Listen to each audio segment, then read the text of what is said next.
Well. The Cowboys are getting ready for the New York Giants. And I, for one, think this is one of the biggest games of the season. Let's talk Cowboys. We're about to talk facts.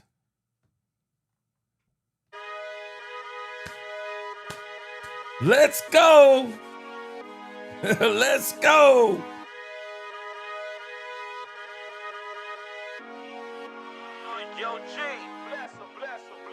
It is time to talk about the Dallas Cowboys. Yeah, the Dallas Cowboys. And the Dallas Cowboy players that are here. Let's go. Welcome, Cowboy fans and Cowboy haters alike. I'm the G, and I'm the host of Let's Talk Cowboys, where we talk facts. And if you like this live stream, don't forget to hit that like button, subscribe, hit that notification bell, so you know the next time we post another video or go live. And if you haven't become a channel member or subscriber yet, please do. We have a lot of great things coming up this season. Now let's stick to the facts. Big game coming up for the Cowboys this week. Very big games. We're going to get an opportunity to see how does Brian Schottenheimer prepare for a game that we should absolutely not only win, but we should absolutely dominate. Excited to see what does Brian Schottenheimer do. So, let's get what we got talked about. Let's get to show what we have lined up today. So, a lot of people talking. Press conferences today. Brian Schottenheimer press conference. Gotta listen to that. Jerry Jones on 105.3 The Fan. Always entertaining.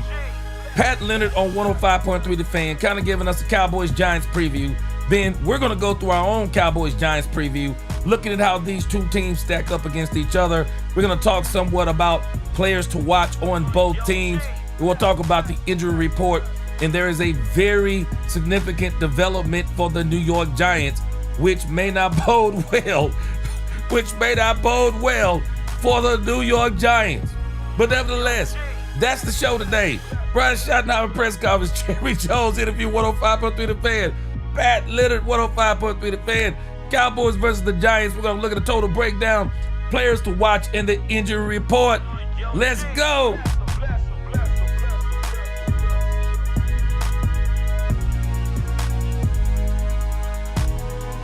Y'all smash that like button as you come in.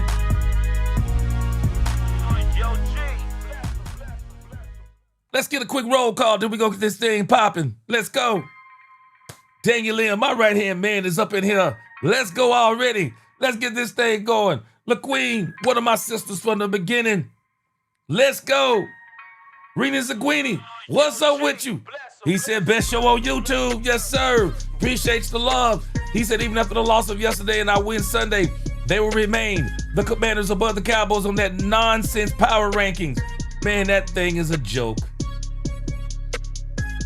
It's a joke. Power rankings after week 1 is insane to me. Power rankings shouldn't be official to somewhere around. People shouldn't even start releasing that stuff to around game 5 or 6.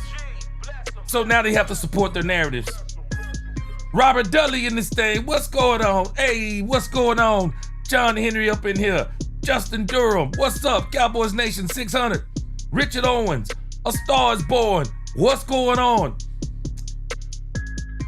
Dominique Pittman. Let's go. It is that time, Dominique Pittman. It is time to talk about the Cowboys. Let's go. Big Moss Dog up in this thing. What's going on with you? Derek G. Good to see you again. Let's get this thing going today. We talking some Cowboys. Bring on the Giants, says David Duval. I'm with you. Let's go. 210 Southside up in here. Cowboys for Life 77. Let's go. Justin Bradley says, happy Friday, everybody. What's going on, Justin Bradley? Ty Howard up in this thing. D's up in this thing. J Law, what up? Hallelujah. Salute to you, my brother. Randy Cadell, what's going on? He said, I watch your live shows. Got a shout out. But I love this show, my friend. Yes, sir. Appreciate you, Randy Cadell. Good to see you in the congregation today. Let's go. The real estate vet up in this thing. John Jones, he said, what up, G Money? I said, it's a New Jack City. Let's go. DC4L, Mr. Brightside, if you're looking for the bright side of things, you have come to the right place. What up, Mr. Brightside? Joe Transhina, what is going on from Italy? Good to see you up in here.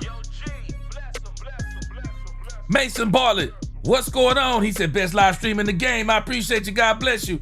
Inglewood Trojans up in here. Let's go, boys. It's almost game time. Robert Davis Jr., what's going on with you? Hope you and the fam is good. Montgomery, what's going on? Tim Purnell, what's going on? Good to see you. Angie Gillis, what's going on with you? Star Guardian X is in this thing. Good to see you, my brother. Pure Gaming it. It's only week 2. And if there's any Packer fans in here, boy, this is crazy. Angie, the Rebel Chicks up in this thing. What's going on, Angie? Brandon Cup, my man, Ron Hanna up in here. He said, gee, I saw the recap from Cowboys After Dark. Love your point on Kenny Clark. Man, I'm trying to tell us, Ron Hanna. People are going to be thanking Jerry Jones by the end of this season. Kenny Clark is a real deal. He's a football player. Michael Plant, what's going on with you? Good to see you. Justin Bradley, let's get this thing going. We'll greet some other folks as they come in. We got a pretty packed show today, like I said, with all of these doggone interviews that we have. Everybody's talking, so it's really time to get down to brass taxes. I appreciate all the talking, but it is time to play some football for the Dallas Cowboys, and I am so excited for them to get back on the field because I'm glad the Cowboys are in a position that they're in right now. We're in a situation to where we're all about football. We're all about football. And so we don't have to worry about a lot of the outside noise and a lot of the talk. We're just talking about football now as the Dallas Cowboys. Not a lot of fanfare, not a lot of this and that. It's just, hey, we're the Dallas Cowboys. My sister Nisi, what's going on? What you good to see you in the chat. Brandon Cup, what's going on? I'm telling us, we're all about football. And this is what I appreciate. Just nothing but football. That's the only thing we can talk about. And so, Brian Schottenheimer, I'm just telling you, man, it's the perfect quiet storm. Brian Schottenheimer. We're going to see how this all turns out. But Brian Schottenheimer so far is the perfect coach for the Dallas Cowboys during this situation. He is the perfect coach for the Dallas Cowboys. You can tell. I'm telling y'all, somewhere quietly, the Cowboys are using everything we're watching as motivation. Because I'm just telling you, if it was me, everything that we're seeing right now would be nothing but motivation for me.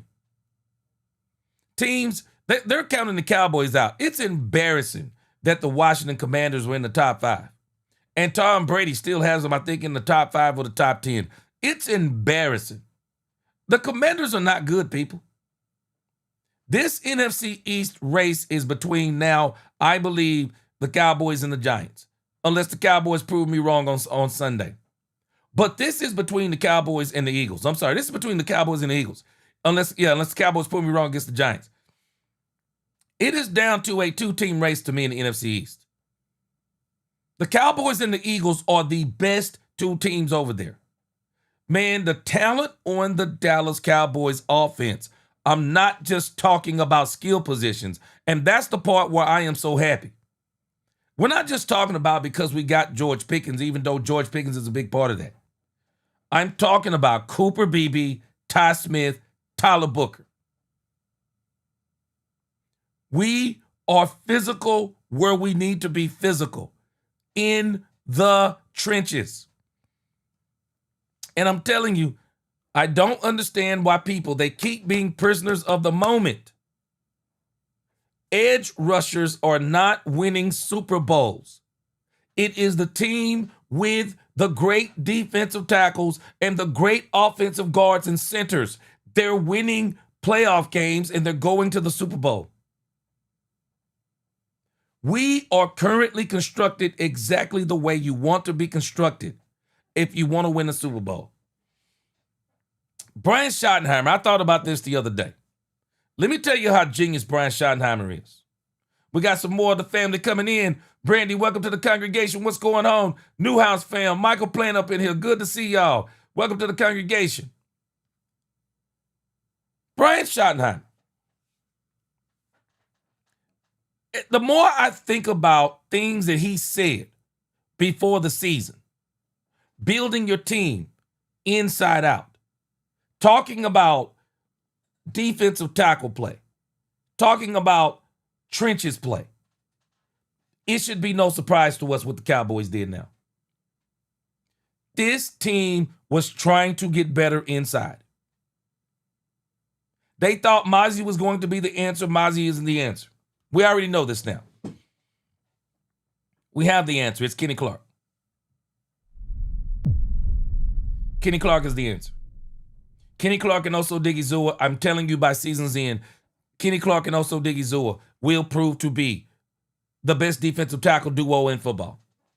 Will be top 3, top 5 defensive tackle duo in football. And I'm telling you, it travels in December, January, and February. It travels. Brian Schottenheimer has been alluding to this stuff all along.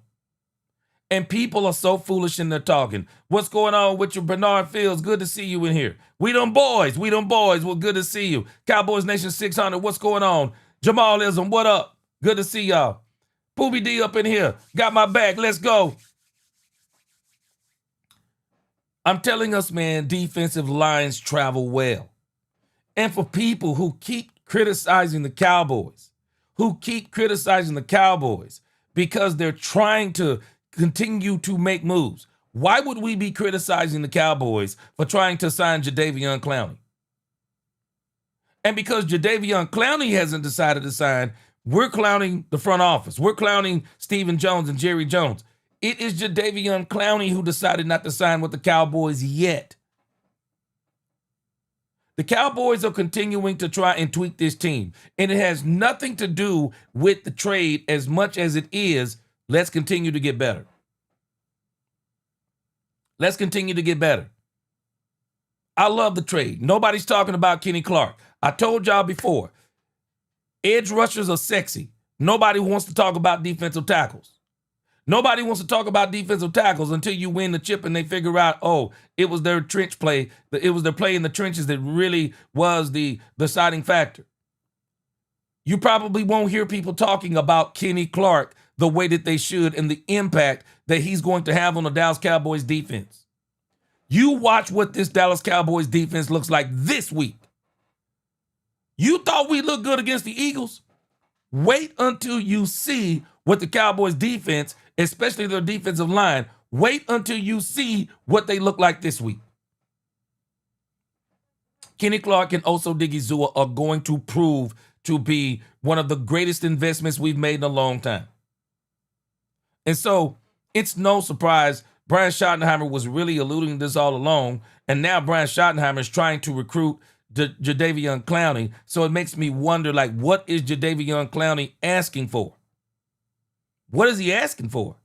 Because it sounds like to me, the Cowboys have pretty much offered him what he wants. And it sounds like this is a business move. That Clowney is trying to wait and see if someone else will come along and offer him more money. So, and I think some of you have the same sentiment. I can see some of the stuff y'all are saying in the chat. Ray Cantu, what up with you? Brandon Cup, he already called in the game 38-12. Brandon said, I'm a baby mama with no children. How did that happen? Hey, you got to explain that one to me. Reality Cowboy said, what up, G? He said, Elf Clowney, if he don't want to be here. See, Clowney is a businessman. We got to accept it for what it is. Starguard X, appreciate that $2 super chat. He said, I also feel like they ready. Stewart will shock people. Hey, man, everything I keep hearing about Stewart ready, he ready. I think Clowney is approaching this from a business perspective. Point blank in the story. I think when we get him in, he'll be good. Brandy said she thinks that he's using us. I do too. But nevertheless, Brian Schottenheimer is trying to recruit him. Stephen Jones is trying to recruit him. The Cowboys want him.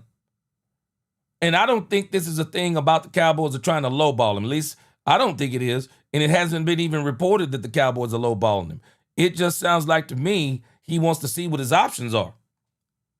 He wants to see what his options are, and he may want to wait it out a little bit. And I think what he's trying to do is wait for a team to maybe have an injury or get in desperation mode, and they pay him more money. So, again, Brian Schottenheimer, let's check him out. Our first segment for today, Brian Schottenheimer. Boy, he's in a great mood. Let's go. Not with you guys. No way. Does Todd have makeup on? Wow. No? I always look this good. Yeah. No, he must be. He's doing TV. Yeah, he's doing TV. The 9th media thing I've done today. So if I'm keeping it short and sweet, you guys know why. Because we're going to get a walk-off. Maybe. There you go. Maybe. We'll see how you guys. If you guys are nice. If you guys are nice to me, I'll let you guys have a walk off. Be a good man. Be a good boy. I'm trying. Calvin Watkins, Dallas Morning News. What is the playing status of Deron Bland? Yeah, I think Duran will miss this week. Again, I'm not going to put a timetable on it, and he'll get back as soon as he can. But no surprise to anybody. No surprise. To replace him, and also you have some other things to do on the nickel. What do you do with those two things? Yeah, again, the beautiful thing about Duran is the flexibility that he gives you, Calvin. I mean, just the ability to play inside, outside, all that stuff. So we've got some different packages that we're going to use. We've used the safety down there some. We can play a little bit more base defense, but also, you're going to see Reddy Stewart play a lot of football, and this is why you make those moves. When you get to final cuts and you cut the roster down, you see a player that you like. That you haven't been around, and you make those moves. That's kind of why you do it. And the benefit for him is he knows Flus's system. And what we love about him going all the way back to his days in college is his ability to take the ball away. I think it was 12. You might check me on that. 12 interceptions or something like that in college. And so he'll get quite a bit of action. I know that this is the business you're in, but it's frustrating a little bit that you haven't really had all your pieces on defense, like even going back to Micah, and now you lose Bland here in week 2. Yeah, you don't think of it that way. You just adjust and adapt, and it's the nature of the business. And, we all have to deal with it at different times of the season. And we've talked about there's help on the way. But, again, I'm very confident in Reddy and the guys that we have, and the plan is a good plan. We have to go out and execute it. And but, yeah, injuries are part of the game. You hate to see them happen. And when they do, though, it's supporting the player to get them back as soon as you can, which Duran will do. Clarence Hill, DLLS Cowboys. How does Diggs' situation complicate? Wait a minute. Hold on a second. Let me get a quick comment in here about this thing he just said about the. Did y'all see what Brady Mahoney just posted? Brady Mahoney said, "Darren, I just paid you. Who stepped on your foot?"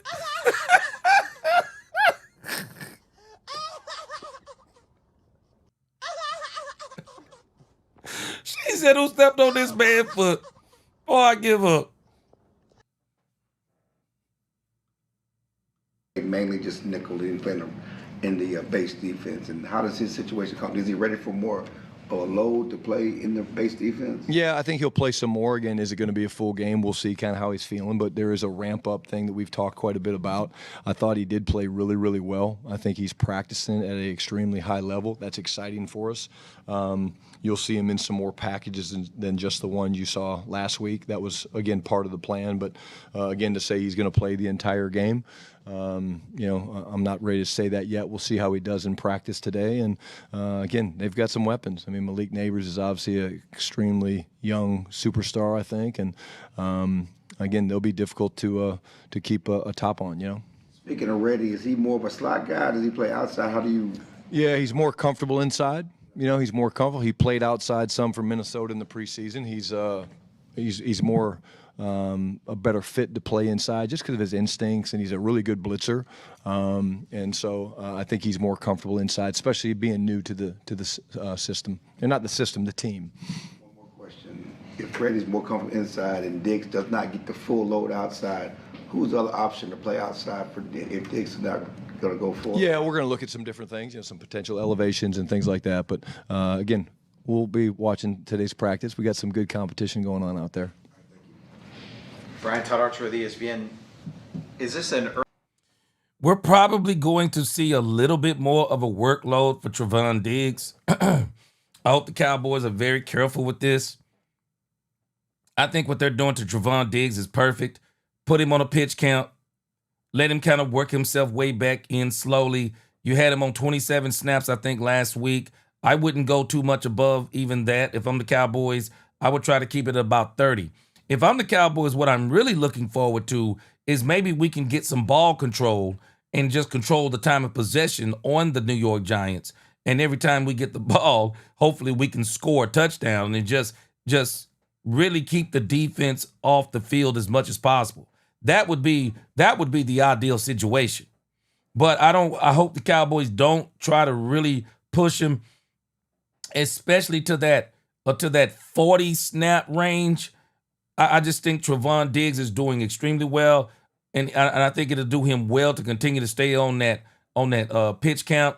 I would not be surprised if we see Triquez. The Cowboys, man, I'm telling you, I just don't know if it's coincidental or not, but it's strange to me that right after we're getting ready for the first game, the Cowboys immediately come in, and who do they sign? Reddy and Triquez. And just like that, boom, we are probably going to have to use both of them. So I think the Cowboys will be fine this week against the Giants with those two players, because I still think that the pass rush is going to be a little too much for Russell Wilson. Definitely don't think he's going to perform in the run game the way Jalen Hurts did, and they are nowhere close to the Philadelphia Eagles. So I think this game right here it's a perfect game if there was any game that the run blame was going to miss. Now, the next game is going to be a little bit tougher, but this game will prepare these guys we're playing this week. It'll prepare them for next week's game. But, yeah, I was kind of tripping. If I'm not mistaken, is he referring to Trevon Diggs as I know he's not referring to Trevon Diggs as a blitzer, but Brady said we starting my light-skinned brother, Reddy Stewart. Boy, you got jokes today. Yeah. Reality Cowboys said we can run the ball down their throats. I think so, too. I think the Cowboys should have a really good running game against them this week, Reality Cowboys. So I think we should be able to have a very good ball control, a ball control defense. A ball control offense to where I don't think we're going to have to use Trevon Diggs as much as we did. Reality Cowboys said put in their game plan as if we were playing Green Bay. Yeah, that's what I'm saying, man. You play these teams like the Giants. You play these teams like the Giants. You prepare for them to me like they are the Eagles. You prepare for them like they are the Eagles, Green Bay, the Rams. You prepare for them like they're the best in the league. Nisi said no more plays with Diggs. No more plays with Diggs rushing the passer. He does not tackle, Nisi. And I'm telling you, they don't need to do that. I don't think Trevon Diggs is ready for that type of play. I just don't think he's ready. Just keep him upright as much as possible and let him shut down neighbors for the plays wherever he holds them. Early part of the season, there's always these unknowns, or is this a week 1 through 18 scenario where you're always kind of juggling things? You're always juggling. That's the thing I think that's different for me is, just being in this role, all I cared about was, okay, who are we getting up offensively? And now you're kind of going through the process and, okay, well, hey, we've got this move that we have to make. And, okay, hey, here you are. And with, Winfrey, his situation, okay, what do we do? How do we adapt? All that stuff. But, it's 24/7 conversation. But, again, like I've said, one of the benefits for me being a new head coach but being here, Todd, is that, again, very seamless conversations with Will McClay, Jerry, Steven. We'll get together today a little bit to kind of have our final conversations, see how practice goes today. Today's our Friday. It's our last day really running, which is different. Usually we practice on Saturday last couple years, but it's the nature of the beast, man. And again, that's why you have the rosters that you have, and you have the elevations, and you have to be very strategic with what you do because there's limitations to how you can do those things. In the last 2 years. What up, Madman? Madman says it's going to be a blowout. Welcome to the congregation today, Madman. One thing I can appreciate about, I'm not buying all of it, but I do like the fact that they put an emphasis, and I do think the players are buying into it. They put an emphasis on practice, and some of these players, they're rewarding them, especially some of the young players. They're rewarding them for, Austin, Reddy is a good blitzer. Now, Reddy, for what my understanding is, he's very fast, Austin. Very fast. So we may be screaming the praises of the Cowboys this coming weekend. Okay, Austin Reddy is the blitzer he was talking about. I'm excited. Let's see. But I do like this thing to where he's really trying to encourage the players to kind of keep your energy up the whole week and get up for what you're doing, and don't just take it for just practice, and just trying to get them to understand that practice has an impact on them, in how they play the game. Because I don't think it's about do you get to play the game practicing hard? Now, I'm just telling y'all, I don't have a memory like an elephant, but when I first started this channel, Niecy, some of y'all, the Queen, y'all remember we were having this conversation of how Dak Prescott kept saying last year the team was not practicing hard. Do y'all remember that? And then they were getting into these back and forths in the media. They asked Mike McCarthy, I don't know what Dak talking about. Maybe it's not that we're not practicing hard. Maybe we're not practicing right. Well, what's the difference in practicing right and practicing hard? Whatever the case may be. It seemed last year there was very little emphasis on practice, and it was translating into sloppiness in the game. So now, if you kind of pay attention to the method to the madness of what Brian Schottenheimer is doing, don't take this as Brian is doing something new. No, Brian has been here. This is the benefit of Brian having been here, Brian being here and probably agreeing with some of the stuff that Dak Prescott was saying last year and watching some of the ways the Cowboys were performing in practice. And so now we're hearing Brian Schottenheimer this year. What is he doing? I'm not sure if they're 100% doing it, because some guys, they're really not competing. But for the younger guys, it seems, and some of the guys who may be struggling, the way they're practicing is important. Because I don't really think you have to apply this to a player like CeeDee Lamb. He's already going to try to out-practice everybody. Dak Prescott's going to out-practice everybody. The Smiths, the Bookers, the BBs, they're already going to be doing this. But the guys who are trying to get their opportunities, Brian is challenging them to say, show me what you have in practice to get on the field. Kind of questioning this with Miles Sanders and Jaden Blue. But again, I'm getting a little bit more clarity. They're saying he's struggling with the playbook. Maurice Leofow, I think I think they realized after watching last week, we probably need to get him in. And I still say, they're saying they're not going to spy him out. Brian Broder said he doesn't believe they're going to spy out Russell Wilson. I don't think they may not spy him out the whole game, but I do think there will be situations where they're going to have to adjust and do that. But nevertheless, just listen to the emphasis. This is not just about this year. It's the emphasis of things they were saying last year, and they noticed that those weak practices were translating into weak performances on the field. Bleeding Blue, appreciate that $4.99 super chat. He said, don't take them lightly. Put your foot on their necks and keep it there. My sister Angie the Rebel Chicks coming through. $49.99 super chat. Appreciate you, Angie the Rebel Chicks. She said, side note, I got to say this. She said, gee, Micah was the problem in the locker room, and he's fraudulent, saying all that lip service when he was a Cowboy, and now that he's not talking, and now that he's not here anymore, he's talking hot stuff about the organization. Boy, bye. Facts. Angie, let me let you know how we know that Michael Parsons is on straight up troll mode on the Cowboys right now. To say that Lambeau Field is the best that he's seen, the stadium, the crowd, whatever he was talking about. Anybody who's been to AT&T Stadium versus Lambeau Field. Come on, man. Ain't nobody believe that. AT&T Stadium is it's almost one of the 8th wonders of the world. It is one of the most incredible stadiums in the world.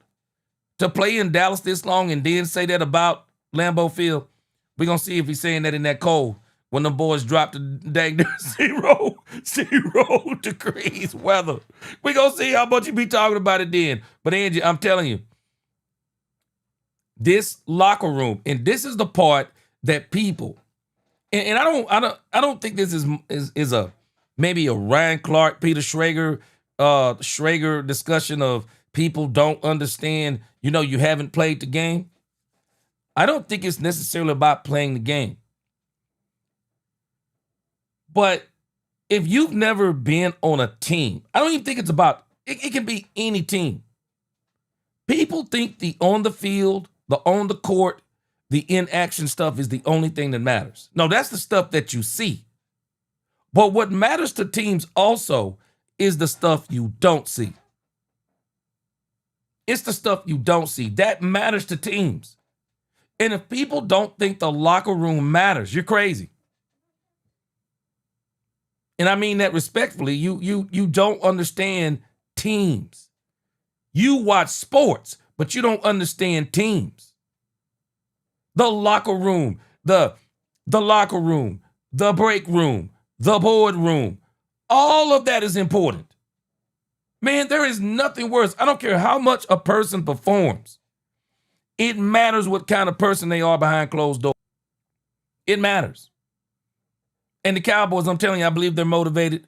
And I believe Michael Parsons is motivated. I believe Michael Parsons wants to prove that, he can do this without the Cowboys. More power to him. But the Cowboys are going to prove that they can do it without him too. And I think they're glad to do it without him. And I think that's a part, Angie. I think that's a part that's got him hurt in his feelings. You can just tell by the stuff that he's saying. Because the part where I'm surprised, and we're going to move on from Micah, but the part where I'm surprised, and I have to admit, I'm a little bit surprised. I could understand shots at Jerry Jones. He hasn't been taking shots as much at Jerry Jones as he's been taking shots at the players. And it sounds like to me that somebody may be in the Cowboys locker room communicating to him some things that are being said by the players that's got him in his feelings, because in front of them cameras, those players hadn't really said a whole lot that I would even deem as negative. So, but again, Angie, I appreciate that super chat, appreciate the comments too. And appreciate you being back in the chat, and everyone else does too. His team's lost 2 Hall of Fame offensive linemen. How comforting is it to have a guy like Tyler Smith ready to, I don't want to say become a Hall of Famer, but to have him around? Yeah, again, Tyler's I think he's the best guard in football. I don't think I'm overselling him. I really think he is. But here's what I love. I love the mindset of our football team right now. And what I want to point to is the physicality of the offensive line, the way they're playing. I mean, Tyler Guyton took a step last week, I thought, with just the way he played the game, the physicality.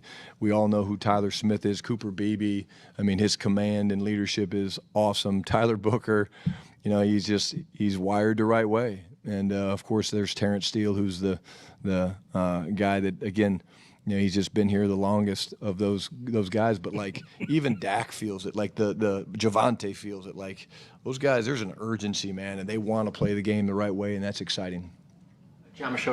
Right here that Brian Schottenheimer just made. I'm telling y'all,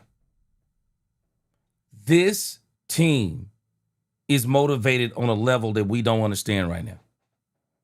I'm telling you they're motivated, and I don't even understand it myself. But you just heard Brian Schottenheimer. He's talking about how Dak and Javonte and these guys, they're motivated to want to play the game right. I'm telling us, this team was fatigued with what we saw last night. This team has been screaming. They don't want all of the attention from the media anymore for anything other than football. And what Brian Schottenheimer has brought to Dallas is football. This is the one thing people aren't giving Brian Schottenheimer credit for. Brian Schottenheimer has made it all about football with his team. When all of this contract stuff has been going on with players and all of these crazy discussions in the media, what has Brian kept it with? He hasn't even touched on any of those discussions. The only thing he says, it's a business. And the only thing I want to control are the parts I can control. And the only thing I want to talk to my team about is what? Football, football, football, football. Stay focused on the game. This is all Brian has been trying to do with his team. Keep them focused on the game. And the people who have been wanting to stay focused on the game don't want the spotlight anymore, don't want all the fanfare anymore. Those players, they're loving it. They're loving it. They don't want to be this attention. They don't want to be this headline team no more that's known for everything but winning. They don't want to do it no more. I can appreciate it. I can appreciate exactly where this team is coming from. They just want to be about football. Last year, they were not just about football. 2023, they were not just about football. This year, they're about football. And it's going to translate. I'm telling you, it's going to translate. Nisa said, facts, G, this team last year was acting like they brought all the Super Bowls to Dallas. Facts. Facts. Facts. I'm telling you. Brian has got these guys all about football, and they're hungry every single week to get back on the field. They're hungry every week to do it. Big Rombowski says, struggling with the playbook, hogwash. Put him up to 53 for the game and adopt by only calling plays that you know the player knows while he's out on the field. Hey, Big Rombowski, now you already know why I am on this. You already know why I am. Bro, I don't even care if he know the play. All I'm going to tell him is, hey, let me tell you what you're doing on this play. Run right. You're a running back. You find the hole to run through.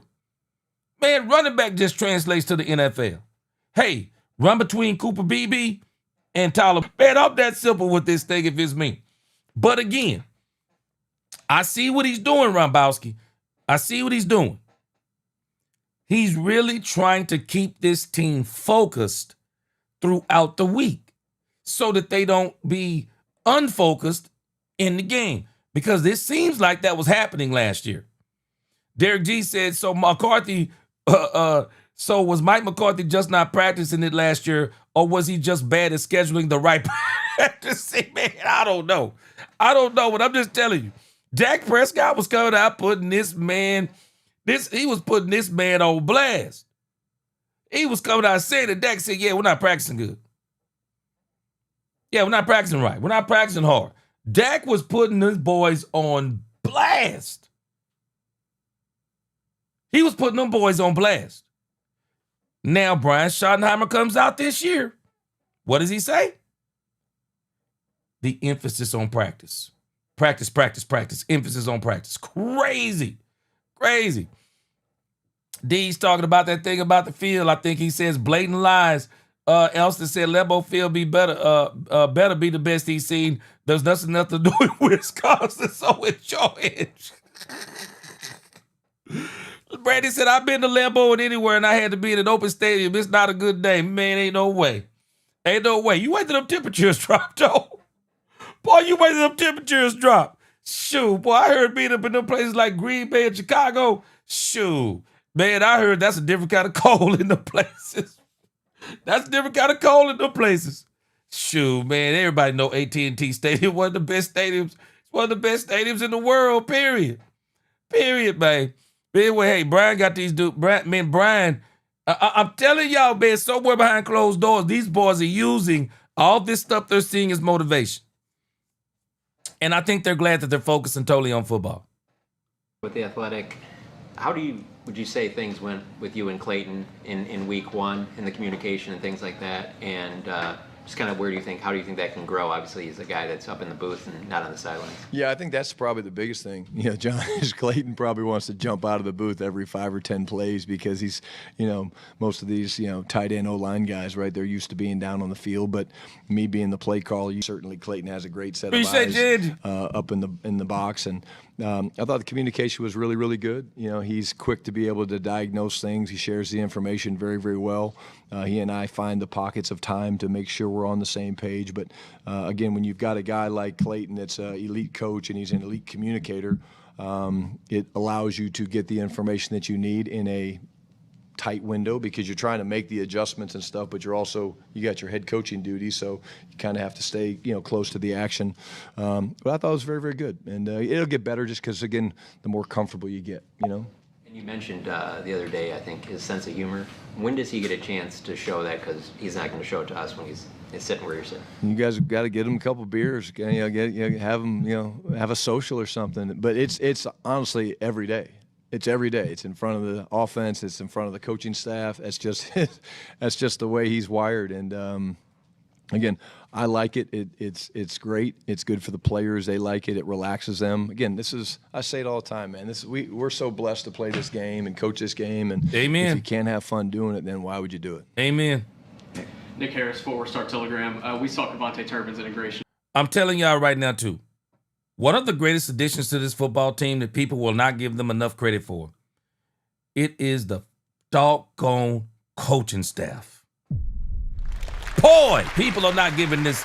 They are not giving this front office enough credit for the coaching staff. They're not. And Angie is back. She said, maybe now Michael Paulson's hairline will fill in properly. Angie, you know what I don't understand? I saw that as I turned on the game, he was getting out of his truck and he was going into the stadium or whatever, the dressing room. And he had this bad suit on. Boy, he was sharp, man. He was sharp. Why wear a beanie with a suit?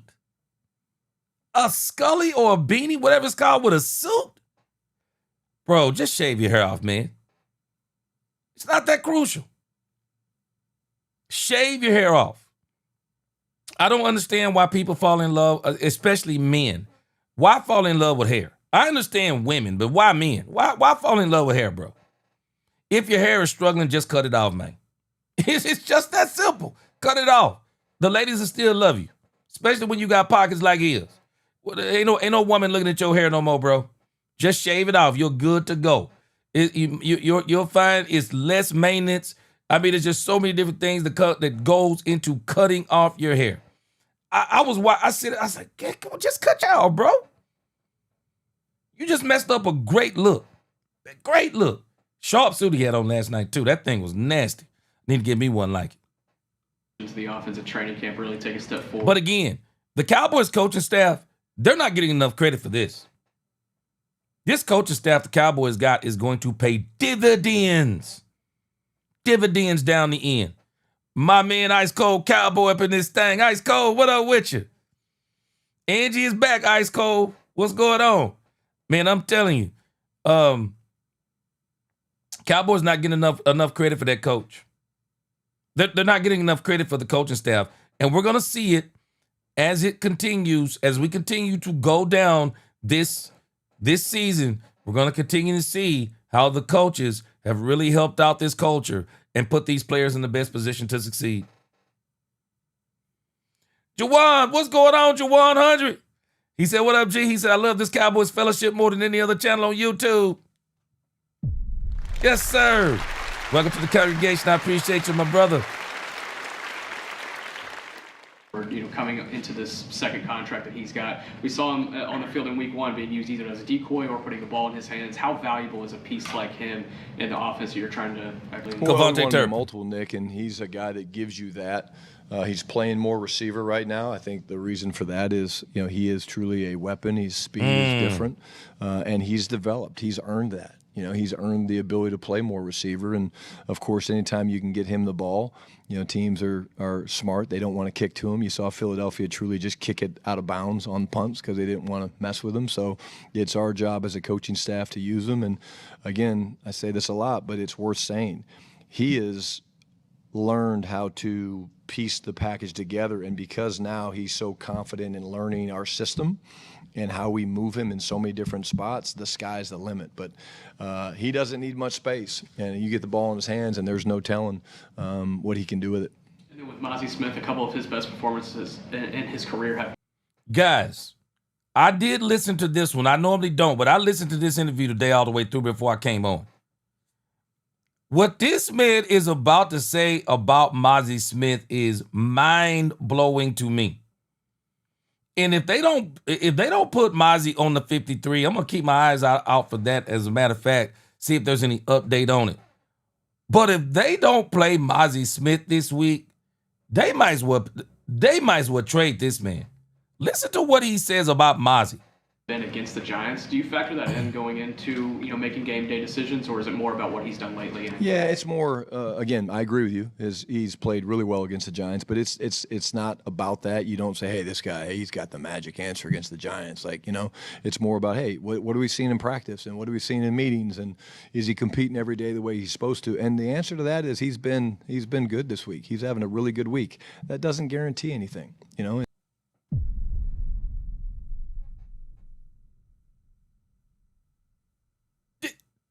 Did y'all just hear what this man said about Mozzie? Brian's been talking about practices. Mozzie is practicing good. Doesn't mean he's gonna be on the 53 this week. I would be surprised if we don't see him this week. If there's a game that you probably want to get him acclimated, it's this one. But I think this also depends upon, I think the Cowboys are keeping that roster spot open. We'll see. But that roster spot may full well be for Jadeveon Clowney. I'm just telling y'all. That roster spot we have open, it may full well. They may be anticipating Jadeveon Clowney here in the next day or two. Jadeveon Clowney could be signed as late as today or as late as tomorrow. And I still wouldn't be shocked if the Cowboys signed him today or tomorrow. I wouldn't be shocked if he was on the field on Sunday. I still wouldn't be shocked if he was on the field on Sunday. But, man, this thing with Mozzie is hitting critical. It's hitting a critical juncture, man. I mean, I know it's game 2, but the stuff that they're putting this dude through, and I don't think they're necessarily putting him through anything that anybody else doesn't go through, but it's Mozzie. And that's where I'm kind of like, whoo. Wow. And he said he's having a good practice this week. He wasn't even enthusiastic as much about that. Whew. Boy, this thing with Mozzie. I really just say the Cowboys, honestly, I just think the Cowboys should trade Mozzie. Give him a new environment. See what he can do somewhere else. I'm telling you, it's crazy. It's a deep roster. We feel very good about our defensive line, our depth, both interior and outside. And, it doesn't guarantee anything, but we'll see how he does today. And that compete every day mantra is real. Woo! What? Woo! Boy, that's rough. Brian said we're extremely talented on the defensive line, inside and out. Shoot, this man just said, boy, he got to work to get on that field. He got to work to get on that field. And obviously, no matter how good he's working, shoot, man, whew. Mozzie might need to be asking for a trade his own self. Tom. Tommy Arsh, DallasCowboys.com. You and Dak have both talked about kind of those seam balls to the tight ends, and he and Jake seem to really be on the same page in 23. First of all, just how difficult of a pass is that in your experience for quarterbacks to make in the I feel you, Booba D. Like they had 14 people out there. To reestablish that. I know he kind of threw some or wanted some of those back in week 1. Yeah, it really is. It's kind of a me to you throw, Tommy. There's I thought he made a good one to Brev down the middle of the field, and then he kind of left the one short on Ferg, and then Ferg really the one he got the penalty against for getting hit. I thought he could have made that play. It's all. Thank you for admitting that, Brian. That changed the game. He should have caught that touchdown. Timing, and they're not gonna miss very often, but. it's one of the most beautiful plays in football when you hit those things. And the reason that is because usually when you're doing it, most of those were split safety, cover two, which we're going to get quite a bit of because of the excellent edge pieces we have. There's different ways to throw it. You can back shoulder a guy if the mic's playing high, and if the mic's sitting low, you throw it over the top. So that's why it's such a meaty you throw, because, again, the coverage, not just the coverage, but the technique of the guy running down the middle of the field affects the type of throw it is. And that's why you'll see those guys before and after practice working and talking about all those throws. And, again, this is something that's not just physical. Like, these guys spend time a lot talking about, hey, what'd you see here? Hey, I was thinking I was going to do this. Or, hey, Dak, I thought you were going to put the ball there. And that's the magic, man. That's why, you have confidence, because they're talking through scenarios. And, yeah, I think the ball should have gone here. Well, okay, I was expecting you to do this. Then they hash it out, and they kind of come up with a agreement of, okay, yeah, I see it the same way. And then Sunday's the 1,000th game in franchise history. Ooh. Jerry said his greatest player in franchise history was Roger Staubach. I know you're a football junkie. Do you have one, maybe favorite moment? Well, I mean, I used to live at the 12. Again, I was actually on the 12th floor. And the funny thing about the 12 was, yeah, I agree, Angie. The 12th floor at the 12 is all about Roger. And literally, I would catch myself coming home late at night, and being the football junkie that I am, I literally would walk, and he's got the letter where the Cowboys selected him, right? And then there's all these different photos of him, Randy holding Dak up was shaved. He was trophies and watching things the like tape. that. But I mean, just the ability to lead the team back. And I just love that, because I think that's what's always going to be, and that's why it's so exciting, is the ability to be, what was it, Captain Comeback? That was his nickname? He just was an unbelievable player, and truly one of the first incredible improvisers. Roger Staubach was incredible. The athlete, man, and it's like now you watch today's game, and it's like that's all you get. I said the same if thing. If you can't move as a quarterback today in this game, you wouldn't play. So it's so cool to think what he was doing 40, 50 years ago, and how the game has evolved to where they're all like that now. Skylar Dixon with the AP. I know you don't want to put a time frame on Bland, but are you confident that it's not going to be longer term like it was last year at this point? Yeah, again, I mean, I know this. Duron's going to do everything in his power to get back, and he's motivated. He wants to get back. He's in a good spot, and again, we'll see. These things, they're different. And so to put a timeline on it right now would be unfair to him. But I do know this: he's been here all day, all night, trying to get right. You alluded to this earlier, spending a lot of time worrying about cornerback and not so much about quarterback at the moment. How are you enjoying sort of the CEO aspect of things? I do more media than I'm used to, and that's part of the gig. I get that. But again, I when I'm able to do the football, which is more than you would think, it just makes for some later nights, which is fine. I'm kind of a night owl. I've moved my radio show. Mike used to go at like 6:30 in the morning. I'm not doing that because I'm a night owl. I'm not a morning person. Yeah, me too. But it's been great. And again, the best part of it, truly, the best part of it is the leading of these young men. Yeah. And connecting with these young men. And there was something yesterday I'm not going to share with you guys where one of our players was going through something very difficult, and just to be able to close the door and sit with him for 30 minutes and cry and share and talk.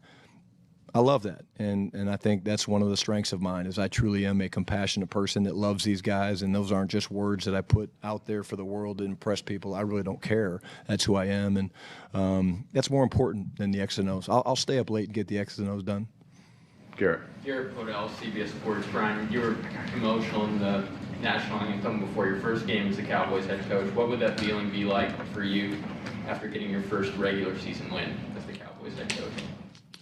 What up, D-Rail Carter? It's not about winning one game. It's not about your first game. Again, I plan on being here a long time, and I'm just excited to get the home game started. I know the fans should be excited about where we're going and what we're trying to do, and just really excited to get out there in front of our home fans and play well and hopefully get a division win. Joe. Joe White, Dallas. Big game for Talked about Shotty. Matty Rufus's adaptability, and we saw it after the the break against Philly this week when you lose a guy like Deron Bland, who is so multiple. How have you seen Eberflus's kind of adaptability behind the scenes play out this week? Yeah, again, what I would say about him is like he's the same guy every day. That's what I love about him. You know, I mean, you can see the maturity in him as a coach. You know, I'm kind of more of a I get up and down. I get a little bit of a temper. But I think, you know, Matt has just been like this, man. And it's part of the game, and he knows that. And there's not much he hasn't seen in his 30-plus years or whatever it is coaching. And I love that about the guy. I respect that about the guy because there's a lot of people in this business, man. It's like when you're winning and you're playing good, they're up here and everybody's happy and high-fiving. There it and is. then when you're losing, they don't talk to anybody. And, Yeah. you know, like, I don't change, man. Like, I walked in here Friday morning and saw one of the security guys like, hey, what's up, man? You know, like, you're not going to change. I'm not going to change who I am because I'm authentic, and this is a long-ass season. You mentioned being a nice.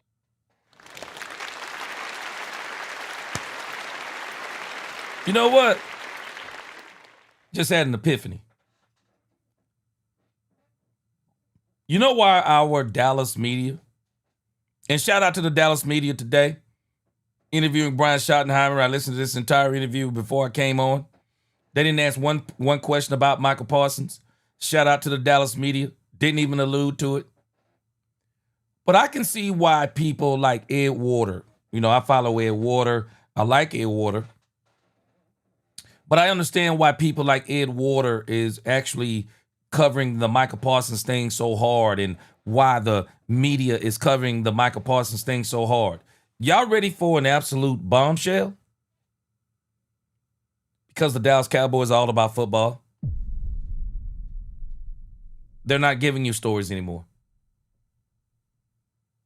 The only story they can get from the Cowboys is that trade. Because if they're being honest with themselves, everything the Cowboys have done other than that, and that's their opinion, other than that, Jerry Jones has been great. Jerry Jones, Stephen Jones, the front office, Brian Schottenheimer, they have been great. The coaching staff, agency, the draft, the Pickens trade, even the Kenny Clark, Michael Parsons 2 first-round draft pick trade. You can have your opinion on it.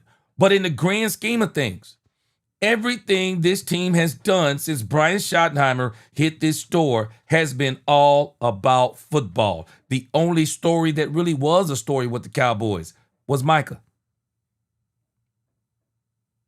I said it yesterday. Matt Eberflus is a very boring interview. You can forget it. There's going to be nothing exciting about listening to Matt Eberflus. There's nothing exciting in the grand scheme of things. If you're talking to Clayton Adams, what are you getting? Football. You're talking to Brian Schottenheimer. What are you getting when you're talking to Brian Schottenheimer? Football.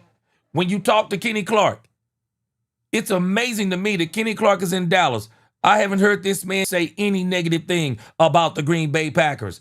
You know, other than it's good to be somewhere where you want it. Other than that, this man hasn't taken a shot at them in any form or fashion. Nobody finds this to be strange. We're not used to this as the Cowboys. We're not used to this. Even people who cover the Cowboys, they're so used to controversy, they continue to try to make controversy. They tried to make Jadeveon Clowney in the controversy saying, oh, the Cowboys not going to sign him. The Cowboys are cheap. The Cowboys are this. And we keep trying to tell people it's not the Cowboys didn't want to sign Jadeveon Clowney. We don't even know if it's a thing about being cheap. Jadeveon Clowney decided not to sign with the Cowboys. And so when you think about the Cowboys, all they're talking is football. They're not talking like they're going to go out here and beat the brakes off of the Giants. They're not talking like that. The Cowboys, to me, seem to be 100% focused. All they're focused on is the Giants and winning. That's all they're doing. That is all they're doing. They're focused on winning. And that in itself is one of the best things, is one of the things that Cowboy fans should be happy about. It's not all the drama. It's not all the crazy stories. This team is focused on football. They had a great game against the Philadelphia Eagles, and every last one of them, including Jerry Jones, all came out and said, no moral victories. Now, we can say it was a moral victory. We can say it was a moral victory because of what we saw. We beat ourselves in a sense with drop passes, a fumble, but we stood toe-to-toe with the Philadelphia Eagles, and we went blow for blow, and it wasn't because of something non-football. It wasn't our quarterback. It was just some people around Dak Prescott let him down. But the thing that I love about the team, they're not crying about it. They're on to the next game.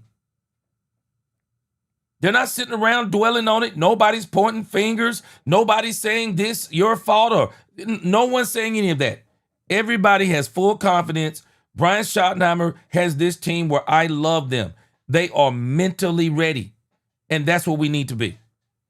One game at a time. The New York Giants. That's who's in front of us. Let's get this win, and then let's go to the Chicago Bears.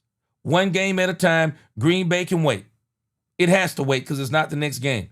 But Brian Schottenheimer has this team ready. And I think this is one of the reasons why, again, some of these people are hanging on to all of the stuff that really doesn't have anything to do with the Cowboys anymore in the grand scheme of things. Once you trade a player, they're gone. You move on. You don't keep talking about them. You don't have remorse. You don't have regret. You move on. And I think this is why the media is so hard on this, because unlike in years past, the Cowboys won't give them nothing but football. That's boring to the media. I'm just telling y'all that's boring to the media. Darren Posey, Al Michaels and them are still wiping the Michael Glaze up. Still wiping the Michael Glaze off the faces from last night. You know what, though? It was Al Michaels more than Kurt Herbstreit. The one thing that people are insulting the Green Bay Packers with, and the Green Bay Packers, they don't mind, I don't mind. The Green Bay Packers were already good. They were already heading in the right direction. They have to get a Super Bowl out of this. In the grand scheme of things, people don't expect the Cowboys to get anything out of this, even though I think the Cowboys are going to get a Super Bowl, period. But all the pressure is on the Green Bay Packers. And I'm going to tell you this. Boy, I looked at that doggone I looked at that Green Bay Packers schedule. Let me tell y'all something. Y'all watch how this media. I've been around long enough to watch how this media operates.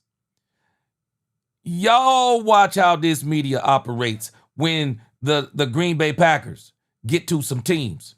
It starts with the Cowboys. Those 3 games after the Cowboys, you watch how they look versus the Cowboys and those other teams. Man, Commanders ain't got no weapons. Detroit don't even know what they are no more because of the new OC and the new DC. They don't even know how to work with the players. We're going to be a problem for a bunch of teams because we have so many weapons. Teams will play us differently than they play other teams. And once we get our run game right, we are going to be a problem for every single team that plays us this year. Once we get Demarion Overshown back, we are really going to be a problem for every single team out there. The Cowboys are going to be a problem. We are a very talented team. We just don't know it yet. We ran up against the doggone Eagles and really had some self-inflicted mistakes that really took away from what was probably one of the best games we've seen Dak Prescott play since 2023. Cowboys are a great team. You watch what I tell you. Green Bay is going to look different once they play the Cowboys. They're going to look different once they start going down that schedule. And you watch what I tell you. All them people who are expecting 14-3, okay. We're going to see at the end of the season.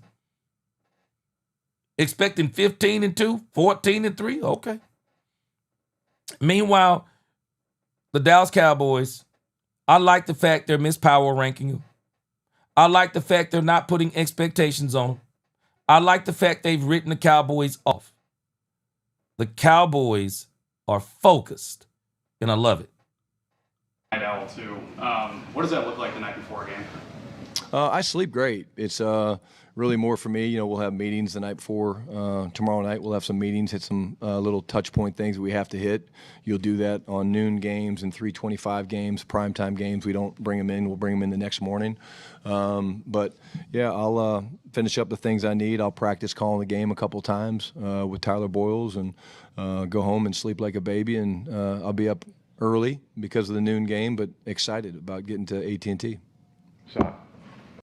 I like a couple of comments here. Ron Hannah said, I personally think this coaching staff don't believe in him. And to me, that's Mozzie's fault because he controls what he does on the field. Well, I'm telling you, after listening to Kenny Clark talk about Mozzie, there seem to be some motivation issues going on with Mozzie. Angie said, I heard Mozzie himself might not want to be here. Yeah, there's some issues going on with Mozzie. But for Mozzie to get a different environment, I just think it's been too much here for the Cowboys. I just don't know if they'll ever be able to get him where they want him to be. Rationale, he says, send him to Detroit in 4th round next. Give us David Montgomery. Shoo, I wish they would. Boy, I wish they would. Woo-wee. Boy, I wish they would. Katharina Kids, what's going on? Good to see you up in here. Boy, D's said redirecting high effort is easy. Trying to coach effort is difficult. Woo! Boy. Yes, sir. It's not just Mozzie he's coaching. He says it's not just Mozzie he's coaching. He's the example. If that's what's happening in practice, yeah. I see. I feel you on that. I feel you on that. Mm-hmm. Yes, sir. Brandon Cupp said Mozzie don't want to play football. He just wants to hit people. The world needs bouncers. Dig me. I feel you on that too. Robert Dudley said Mozzie nachos, trade, not cool wrench. That's out of reach. Yeah, I feel you.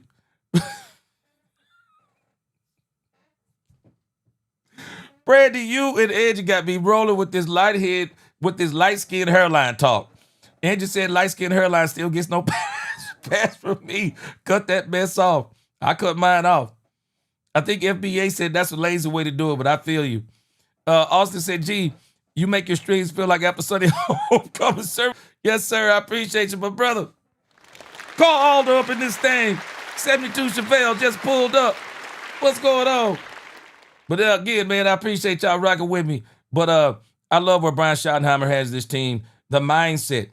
And we're hearing the mindset of Brian Schottenheimer. I love it. I can truly understand why people are covering this thing with Michael Parsons so hard.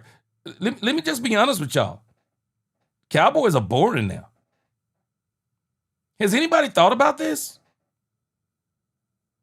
The Cowboys are boring, including Jerry Jones. Jerry Jones is boring. Jerry Jones' last press conference, we were listening to it and people were going, is that Jerry Jones? It was boring.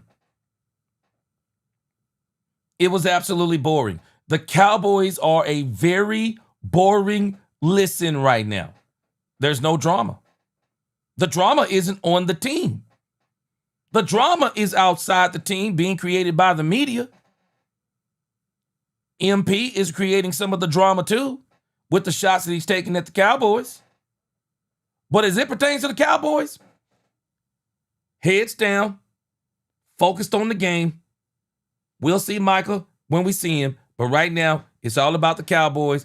Dak Prescott said it's all about the 2025 Cowboys. And we can see this coming out in everything they're doing.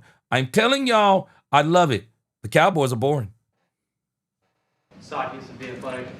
Brian, earlier this week you talked about having a number of targets for receivers at times. What goes into setting that number week to week, and how far down the depth chart do you go with that? Yeah, again, it's literally the way you do it is, as you build your plan, you've got, okay, primary receivers, secondary receivers. So as you put it together, you say, okay, hey, who's the primary on this one? If it's CeeDee Lamb, it goes in the CeeDee Lamb chart. If it's George Pickens, it goes in the George Pickens chart.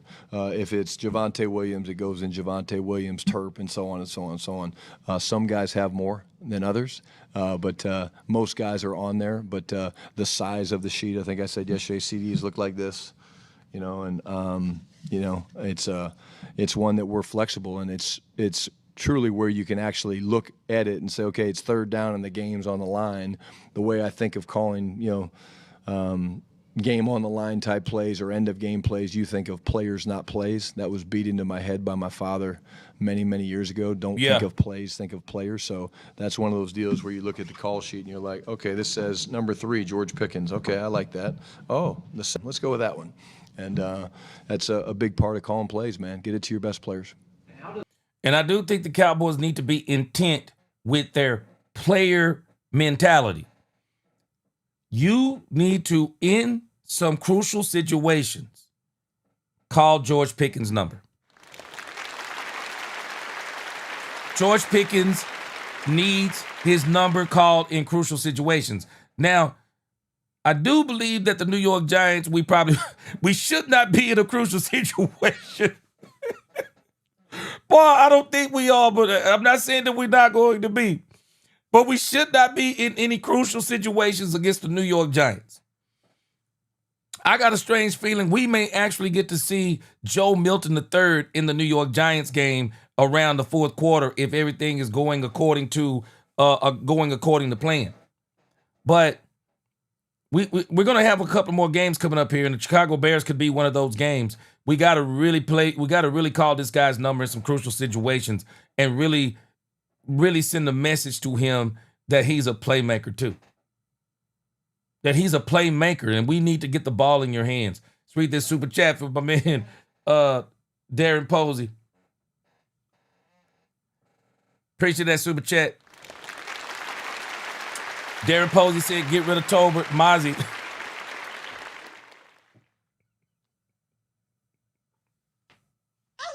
Come on, man. Darren Posey. Did you have to throw Clarence Hill in there, man?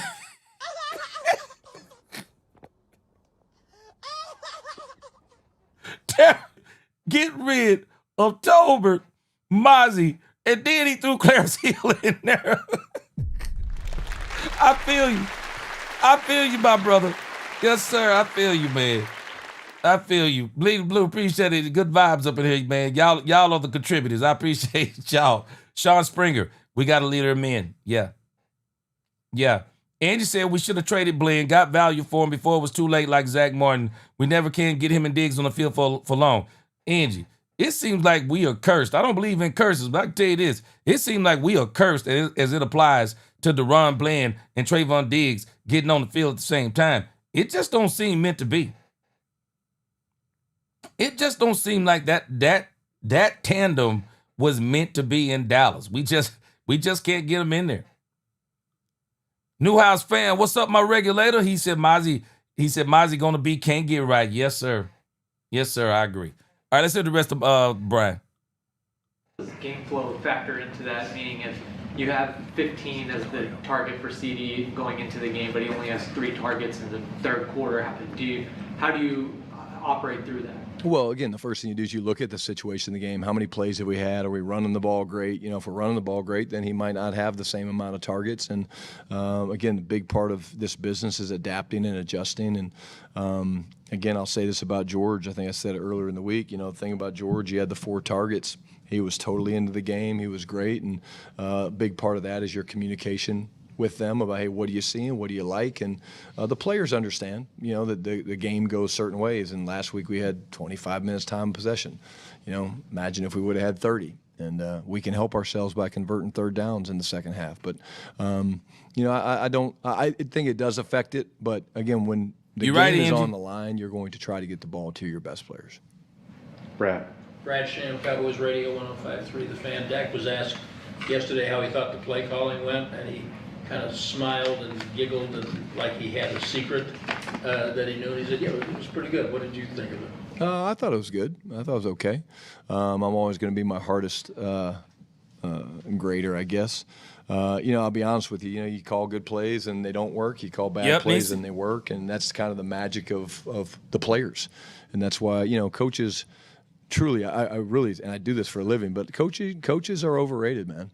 We really are. I mean, if you come up with a good plan, you know how to lead, you know how to connect the group, and they'll play hard for you. That's our job. But when the ball is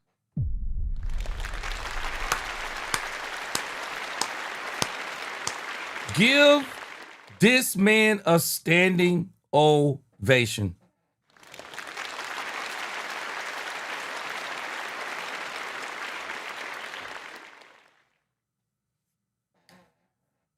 Let me put this in here. Davion Wallace said, nothing but ball. I love it, G. Davion Wallace. This is why you have to love Brian Schottenheimer. Brian Schottenheimer knows doggone well coaching matters. But I love the message that he's sending. Coaching is not all that matters. And that the focus needs to stay on the team, the players, the team. I told y'all this, I don't know if y'all remember. Great players can make regular plays look sensational. Great plays can, and great plays can make average players look sensational from time to time. But you need the X's and the O's and the Jimmies and the Joes. When you get the right combination of that, you have a winning formula. This team, I'm telling y'all, they are boring. I just don't think people are used to the Dallas Cowboys being all about football. They're boring. They're boring. Brian Schottenheimer refuses to pat himself on the back. Now, if you talk to him about people and communicating, he'll pat himself on the back. He'll talk about what a great communicator he is, how sympathetic he is, how empathetic he is, how he builds relationships. He'll tell you all that stuff. But if you'll try to give him all the credit for what they're trying to do now, Dak, we heard Dak last night. Dak was talking about what a great game that Brian, he likes the way Brian calls games. He likes the aggressiveness. He likes, how he'll remind him, hey, you hadn't hit 3 in a while, or you hadn't hit Ferg in a while. You know how he keeps him in the game. Dak gave him a lot of credit. But Brian is saying, nah, man, we're gonna keep this on the team. We're gonna keep this on, we're gonna keep this on the star, not a star. And if you pay attention, Brian has been doing this since he got here. He immediately started trying to take all of the onus off of Dak Prescott. Stopped always trying to put all the blame on Dak Prescott. Started talking about other players on the team. And I'm telling you, this dude is a master psychologist. He is a master psychologist in everything that he does. And he's made the Dallas Cowboys boring. They're all about football. This is the part that people can't accept. They're all about football. Snapped. It's the players making the plays. They're the ones running, blocking, tackling, throwing, catching. It's not us. And again, it's a humbling opinion of mine, and some coaches might disagree with me. But at the end of the day, this is a player's game, and that's why it's such a fun game to watch. Claire. How did the visit with Tommy go? The door's still open. Can you give us an update on good visit. Yeah, good visit. Talked to him again yesterday. All right, Catherine, kids, we'll see you when you get back. I'm sure we'll still be on. There's two sides got to come together, and I think that it was a great visit, and we'll kind of see how it plays out. But it was great seeing him, catching up, and hearing about what he's doing. When I talked to him yesterday, he was cooking dinner for his kids and talked to them. Hold on, let's go back just a little bit. I want you to hear this. He's talking about Jadeveon Clowney. This is why I said yesterday, I am not giving in on this thing with Jadeveon Clowney. It sounds like to me, Matt Eberflus to me almost gave it away. It sounds like to me that Matt Eberflus gave it away. The Cowboys are going to get Jadeveon Clowney. And now we're hearing Brian Schottenheimer talk about a conversation he had with Jadeveon Clowney. I'm telling you, the Cowboys, I am not going to be surprised if they sign Jadeveon Clowney. They want this dude in the building. Can you give us any update on? Yeah, good visit. Yeah, good visit. Talked to him again yesterday. This is one of those deals where it's a business decision, and there's two sides got to come together. And I think that it was a great visit, and we'll kind of see how it plays out. But it was great seeing him, catching up, and hearing about what he's doing. When I talked to him yesterday, he was cooking dinner for his kids and talked to them. And I think his son goes, "I don't know you." And I said, "Well, you might soon, So Whoa. I guess maybe is that my recruiting hat that I had on there? I'm back in college, I guess. But it was great to see him. Nick? I'm not trying to press on the Bland timeline. I know it's still fluid, but has the decision already been? They want this dude. They want this dude bad. And they're pressing. They want this dude bad. Now, understand this. Brian has played with Jadeveon Clowney. He knows what he is. A lot of people try to make every move about MP. I don't think this move is about MP. I think this is about the Cowboys. Jadeveon Clowney would not be a MP replacement. What he is closer to, though, is a DeMarcus Lawrence replacement. That's what he's closer to. That's what they're looking at. He's closer to DeMarcus Lawrence. So, and he is definitely a disruptor, not just in the passing game. He's a disruptor in the run game. The Cowboys are looking at the system they've implemented, and they believe that the Jadeveon Clowney can flourish in it. And I don't think they're going to be done if they don't get Clowney. I think the Cowboys will kind of keep their ears to the streets, and I think they're going to still try to get somebody in. The Basement Boys in the house, good to see you. I'm telling us the Cowboys are going to continue to try to improve this team. Now, y'all already know. Now, I know some of y'all disagree, but me and my man Daniel M., we already been talking about, man. Hey, I'm telling you, if the Cowboys can bring in Christian Wilkins, hey, man, put this dude through some counseling. But we got to bring, hey, man, I'm telling you, this dude would make us even that stronger in the middle. Man, boy, we'd be even stronger in the middle. I've been hearing people talking about we need one more D tackle. Okay, got Christian Wilkins out there. You can get him for cheap. No way we're trading for Trey Hendrickson or anything like that. That's way too much money. But, man, I'm telling you, the Cowboys are not going to stop trying to tweak this team. They're not going to stop. And it seems like to me, Brian Schottenheimer got his eyes on Jadeveon Clowney. Made to not put him on IR, or is that still something we're working on? Yeah, we don't think that that's what it's going to require. I'd say no decision's ever final, but we don't think it's going to be something that significant. Last one. Coach, Ali Jawaki, us Cowboys. Last week Eagles, this week Giants.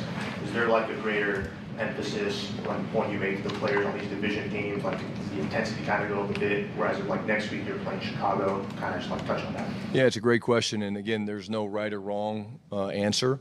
I believe that each game is another championship opportunity. Doesn't matter who you play. Doesn't matter whether you play division opponent, AFC team, NFC North team. Doesn't matter. You got to go and play well. And my reasoning for that is when we get to a Super Bowl, at some point, it's going to be against a team that's not your division opponent.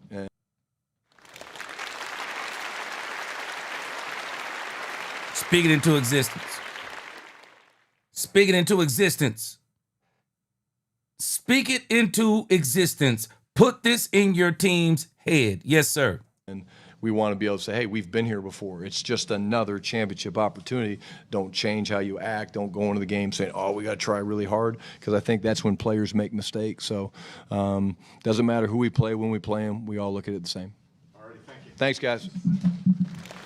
I guess I got to give him a walk-off. Yeah, Brian is too football for the. I'm telling you right now. I'm just telling y'all right now. I'm realizing this now. Brian is too football for a lot of people to cover the Cowboys. The media isn't even used to covering this Dallas Cowboys. Brian is too football. This team is too much football right now. It's too much football for people who have been covering the Cowboys for a long time. This is why they keep wanting the Cowboys to revert back to who they believe the Cowboys to be. The Cowboys are too football for a lot of people who are covering the Cowboys right now. When you talk to these guys, they are absolutely boring.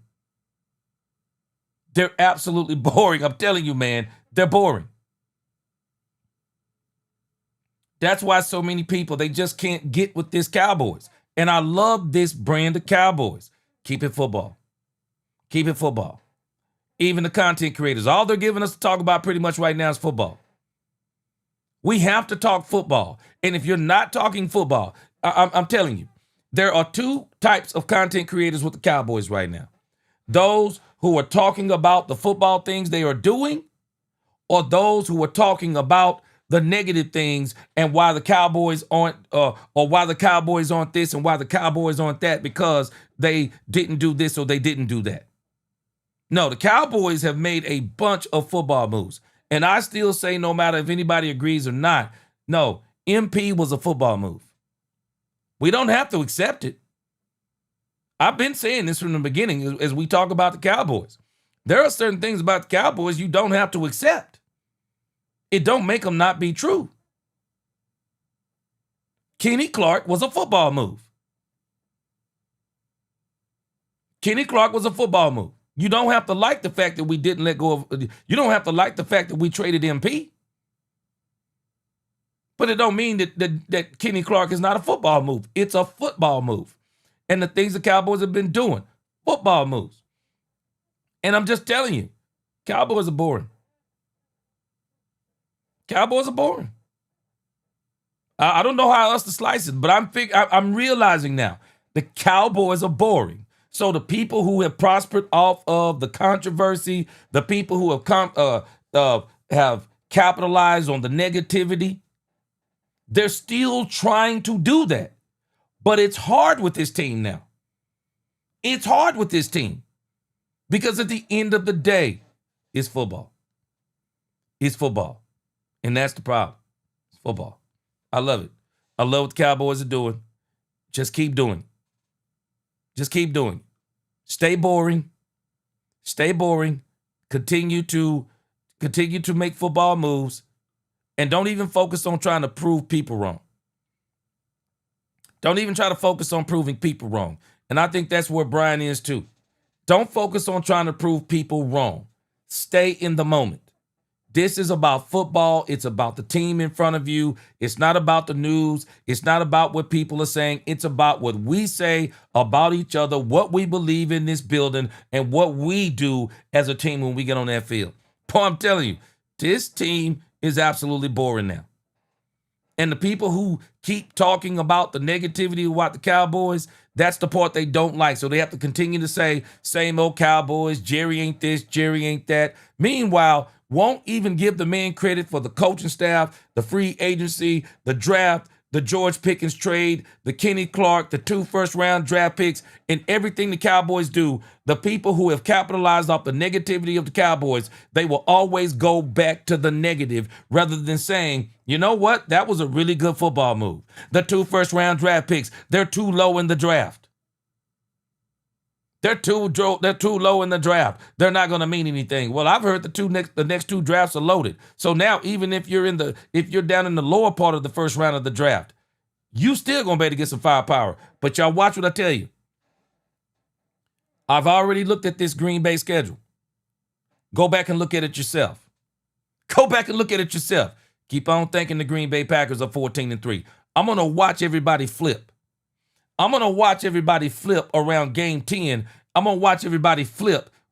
All these people talking about the Green Bay Packers are the best team in the NFL. I'm going to watch them flip. I'm going to watch them flip, and I'm going to laugh. Because I'm telling you, this league has a way of humbling you. This league has a way of humbling you. This league is also a battle of attrition. Anything can happen on any given Sunday that could be a season-changing event on your team. This is why the Cowboys, I love what they're doing. Stay focused. Stay focused. Williams told them, stop asking all the dumb Michael Parsons questions. We are about football and the players in this locker room. And again, let's go listen to Jerry Jones. Jerry Jones has been pretty boring for the most part.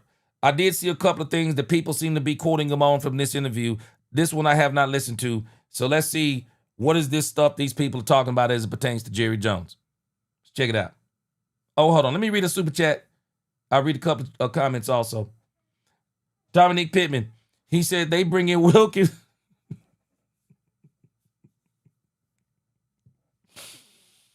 Dominique Pittman said they bring in Wilkins and he come in and start twerking. He getting fined if I'm the GM. Hey, Dominique Pittman, I'm going to be honest with you. Man, I'm going to be honest with you. If this man is twerking after wins and we are winning multiple games because of this man, hey, man, I'm going to let him twerk all he want to as long as he don't twerk on somebody. I'm going to let him twerk all he want to. I'm telling you, boy, if we can handle Charles Haley in the 90s, we can handle Christian Wilkins. I think we can handle Christian Wilkins. Charles Washington, he says, the pressure's on Jerry Jones and Dak. He made the decision not to re-sign Parsons with all due respect. Charles Washington, tell me what we won with Michael Parsons. Tell me what we won with him. Charles Washington, I'm going to tell you something nobody's talking about. I said this last night. Well, I said it today on X, or maybe I erased it because I just can't even reply to all the foolishness. There are people who are saying that they haven't seen that Michael Parsons. Anybody been a fan of the Cowboys for the last 4 years? I've seen that Michael Parsons. Yeah, I've seen it. Yes, I've seen that Michael Parsons. The Green Bay Packers are good, but two things can be true. The Detroit Lions are nowhere near as good as they were last year. And if you can't see that, I don't know what you're looking at. They are going to have to get their legs back up under them. They're missing both of their OCs. Their OC and their DC. They got a whole new thing going. If anybody thought the Washington Commanders were a top 5 team, I need to get you some new glasses. The Washington Commanders are not a top 5 team. I don't even think they were a top 5 team last year. I just think that they were very strategic in how they went through the playoffs. Dan Quinn purposely wanted to avoid the good teams, and that's exactly what he did. But that's why when they got to the Philadelphia Eagles, they got absolutely spanked. They got absolutely spanked because they're really not that good of a team. And it's going to show even more this year. They don't tell me the weapons on the Washington Commanders. Anybody who thought the Washington Commanders were top 5? Give me the weapons. Jaden Daniels, what else you got? What else you got? Washington Commanders were crazy. McLaurin is a number 2 receiver. To me, McLaurin is a number 2. He is not a number 1 receiver. Deebo Samuel is a bona fide running back playing wide receiver. The man was 2 for 7 last night on receptions. Now, can he get down the field? Yeah. As a running back? Yeah. But if you're talking about wide receiver, Deebo ain't that Deebo no more. Let me tell you something. When Kyle Shanahan gets rid of an offensive player, you better think 3 times before you want to go get him.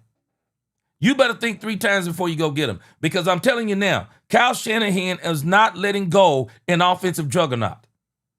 The Cowboys themselves, I heard some of these same people who always talk like they're the experts. Boy, they were talking up Trey Lance like he was the next best thing since sliced bread. Kyle Shanahan didn't give him a chance. Okay.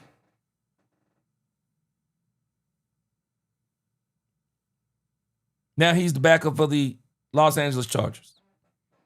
I'm telling this. Anybody who thought the Commanders were top 5, something was wrong with them. Anybody who agreed with any of those power ranks, something was wrong with them. We're going to see what this thing really looked like around Game 6. And that'll be around the time where the Green Bay Packers and the Cowboys will start hitting some of their harder games. We're going to see what both of these teams are. But I like where the Cowboys are. Danny Dallas, Cowboys, Lakers, let's go. What's going on, Danny? All right, let's check out Jerry Jones. I'm pretty sure Jerry Jones was a little bit entertaining today on 105.3 The Fan by some of the stuff I've been seeing.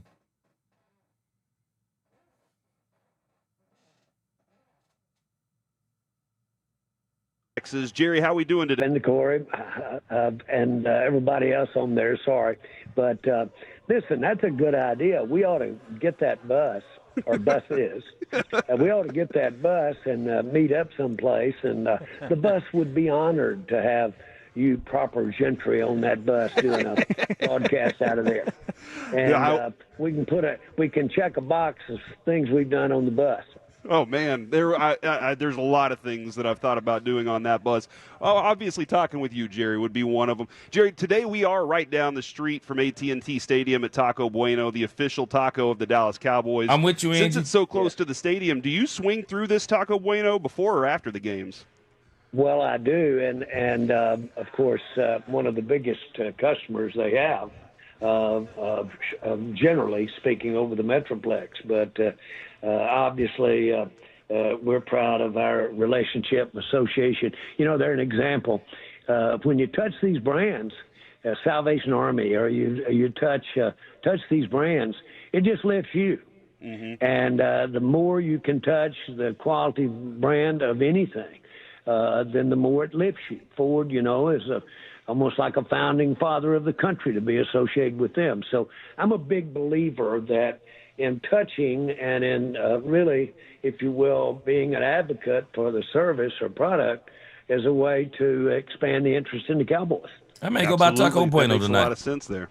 Now, we've got kind of a divide and conquer strategy here today as I'm in Las Vegas getting ready for the Terrence Crawford-Canelo Alvarez fight. I know Canelo has fought at AT&T Stadium. Absolutely.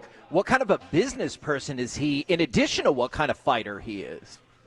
Well, he's outstanding. We've had him there at least on 2, possibly 3 occasions, but I know him. And he's a real credit to sports in general. But boy, is he a sound individual, and the way he's approached his career, and the way he's sustained his ability to compete, and then he's done it at a period of time when really you might say he's been a substantive part of maintaining boxing's profile, and I can't say enough about him. And, boy, if we ever can get him back with a big fight at AT&T Stadium. The last time he fought out there, about 30 minutes before the fight, he came down from the upper deck, and he was out in the stadium. And if my memory serves me well, he was riding some type of lift as he came down. This is before the fight. Wow. And, boy, I admire that. I really admire not only his attention and his interest in having the entertainment associated with it, but how he mixes in the reality of being maybe arguably the world's greatest fighter. Now, as long as we're talking about sports figures and admiration, did you hear the Green Bay fans last night chanting, "Thank you, Jerry," after the Thursday night football game? Well, I'll tell you, the way they're playing, the way Green Bay is playing, then I'm all for them enjoying and chanting anything that they really want to play. And I understand that. You know, this is such a laydown to me with back when we traded Herschel Walker. And I just can't tell you the kinds of really not criticism, but naysay when we took what arguably then was by many the best player in the NFL. And we got, of course, future picks, got players and future picks at the same time. And so if you make a move on a top player, this shouldn't surprise anybody that we would have that kind of reaction from their fan base, the other team's fan base, or for that matter, our fan base in general. And I knew this was coming almost the day I walked into training camp. I knew that if I got to make this trade, that this would be there and coming. Now, you talk about those parallels between the Herschel Walker deal, and that is fascinating to me, but that also came at a time when the franchise was needing to rebuild. Do you see that as a parallel with this team at all? Well, I see an allocation. I see more of an allocation here. We want to take the resources, of course, being the room under the salary cap. Now, I'm going to talk elementary. I apologize to everybody living. But we all know that whatever one player gets, the others don't get, because there's a pool of dollars. And so you've got to divide it up very carefully. And that is the art of the deal. So this, as opposed to Herschel Walker, which was to basically get draft picks and was basically a recognition that we will compete on another day. This was not that. This was a very conscious trade to get 3, 4, 5, 6 players for one. Which were we better off? The one player, outstanding. He's an outstanding player. But we should be able to get, as a matter of fact, we've got one on the field, and of course people say, but he's no Micah. Well, I'm not going to debate that at all, because Micah is very, very special. But I'll tell you this right now, by the time this happens, and as we look forward to Dak's time when we made his contract and we look forward, this was the best way to maximize our chance to get a Super Bowl for Dak. Talk with Jerry. I'm telling y'all, I said it before. The Cowboys gave this team, it was already Dak's team, but this trade really said this is Dak's team. Michael was trying to take control of this team, whether anybody acknowledges it or not. He was trying to really take control of the team. He didn't want to earn, he wanted to take. I'm telling us, this was a football move. It was a locker room move. This is how you get your team going in one direction. I'm telling you, people who understand teams, what you do everywhere matters. It's not just the numbers. It's not just the performance. It's what you do when you're not performing. It's what you're doing when you're walking around the facility, when you're not in the facility. Y'all might not realize this, but I'm telling you, Dak Prescott was saying this stuff last year. Dak Prescott said in one of the interviews, what are guys doing when they're not in the facility? Wait a minute, what are you talking about, Dak?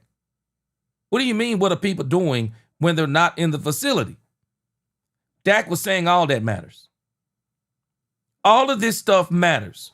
How you practice, what you're doing when you're not in the facility. Are you all football when you're not in the facility? This is what the Cowboys were looking for. And again, y'all watch what I tell you. Kenny Clark. We will be talking health withstanding. We'll be talking about how important Kenny Clark was for the Dallas Cowboys this coming season and the next 2 seasons. The Cowboys are determined, and I believe they are determined to get them a Super Bowl in the next 3 seasons. Sir Nose said, what's going on, G? What up, Sir Nose? Yes, sir. Let's speak that truth today. I'm telling us, they're going to get a Super Bowl in the next 3 seasons. Y'all been hearing me say this now for a year. I already said I thought it was going to be 2026. Doesn't mean they don't get it this season. But I think the 2026 season is when these boys go to the Super Bowl. I think they're going to flash this year, but anything could happen. The 92 Cowboys, according to Troy Aikman and other players, they got there a year early. The Cowboys could be a year early. They could make some moves that we don't even know about right now. They could make some moves, and you never know, and that may be the move that get you to where you want to go. But I'm telling us, the Cowboys on a mission, and they're going to get that bowl game. And so I can understand where the Cowboys are right now. They want it to be all football, and I'm telling you, they got tired. They got tired of all the glitz and the glamour, and I love it. Boring. I love it. Boring.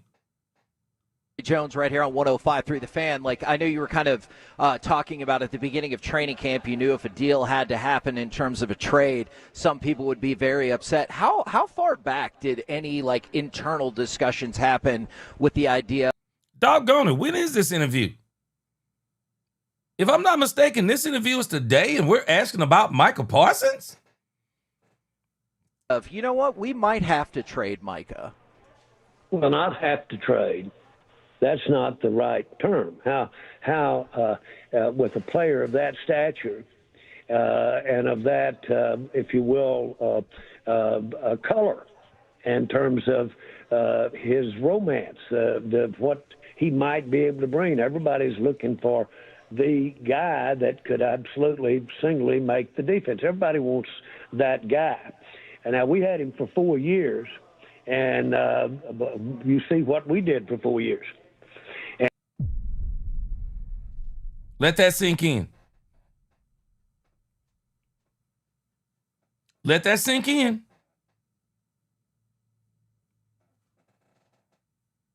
People are lying to themselves. The Micah Parsons we saw last night, we've seen him in Dallas too.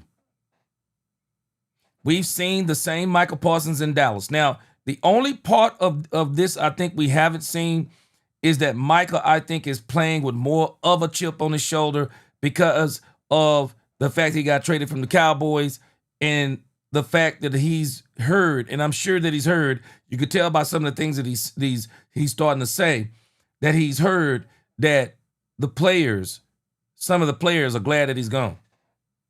Yeah, he heard it. And I don't think he heard it just from a media perspective. I think he heard it from players in that locker room. He heard it. He'll be extra motivated when he play the Cowboys too. Yep, he heard it. That's where some of this is stemming from. Micah is upset that he knows full well that some of these them there. There are people on the team that didn't want him there, and I think this is one of the things that has him upset. It has him upset. Let's listen to this again. What Jerry is saying. Defense. Everybody wants that guy, and now we had him for 4 years, and what we did for 4 years. Green Bay gonna find out the hard way. Micah Parsons doesn't guarantee you a Super Bowl. And I heard somebody say, I think it was Greeny from ESPN. He said that Micah Parsons could be the new Saquon Barkley of 2025. And the reason why I don't go along with that is because you got to be ball dominant to be a Saquon Barkley. You have to be ball dominant to be a Saquon Barkley. Saquon Barkley changed the whole complexion of the Philadelphia Eagles. I mean the whole complexion. Why? Because he gets the doggone ball in his hand. I haven't seen an interception return for a touchdown. I haven't seen a strip sack fumble. I haven't seen any of those things. Man, when you're talking about a Saquon Barkley, that's a whole different ball game. That's a whole different ball game. But again, we'll see as this season goes on. Tony Luzzatto, appreciate that super chat. But Jerry is saying something. No, we made this trade because what did we get having him here for 4 years? What did we get? I know people don't like to hear that, but what did we get? What did we win with Micah Parsons? We had the third highest pressure rate. We got 52 sacks with him on the team. We got 12 sacks per season average. We experienced those 52 sacks, but we also experienced the last 7 games of 2023. No sacks. We experienced in the playoffs 1 sack. We experienced 2 tackles against the Green Bay Packers. We experienced all of that stuff. Jerry is saying something, and a lot of us may not agree. Jerry was saying we were willing to let him go. I believe it was a football move. And so my point is, one guy doesn't do it. Now, yes, the sir. closest thing there is for one guy to make that much difference is a quarterback. Yep. When you start going from there, then, man, you've got to really look at allocating $100 million, $200 million, and allocating that over many players and positions. That's exactly what I did. Jerry, regarding last night's games, Jerry Jones said, "In Dak we trust."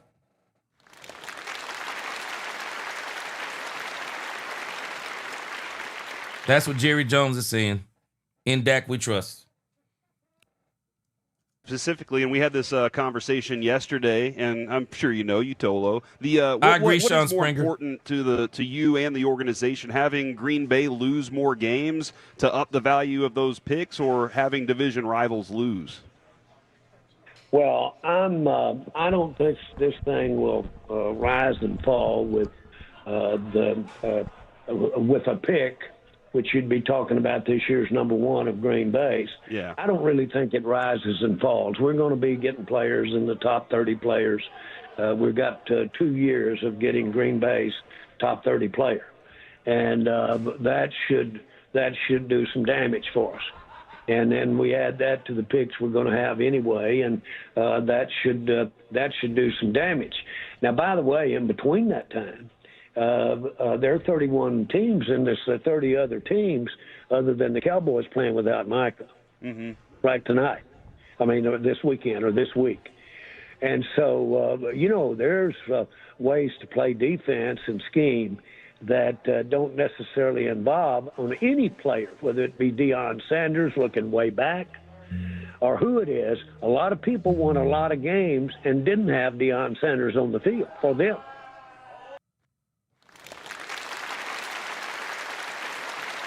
Jerry's absolutely right. I know we don't like this. People don't like this kind of logic, but I've said it before too. Y'all do know Philadelphia won the Super Bowl without Michael Parsons last year, right? Kansas City Chiefs have won 2 Super Bowls without Michael Parsons. The Rams won the Super Bowl without Michael Parsons. There are teams that have been winning the Super Bowl without Michael Parsons. I know people don't like that logic. And as a matter of fact, the San Francisco 49ers, after they allowed the Cowboys to get Charles Haley, after they allowed the Cowboys to get Deion Sanders, do we not understand that the 49ers, I'm mistaken, the 49ers were still able to win Super Bowls after that? Just because you get rid of players don't mean that you can't win Super Bowls. It doesn't mean that. And so sometimes people forget these, people forget these types of things.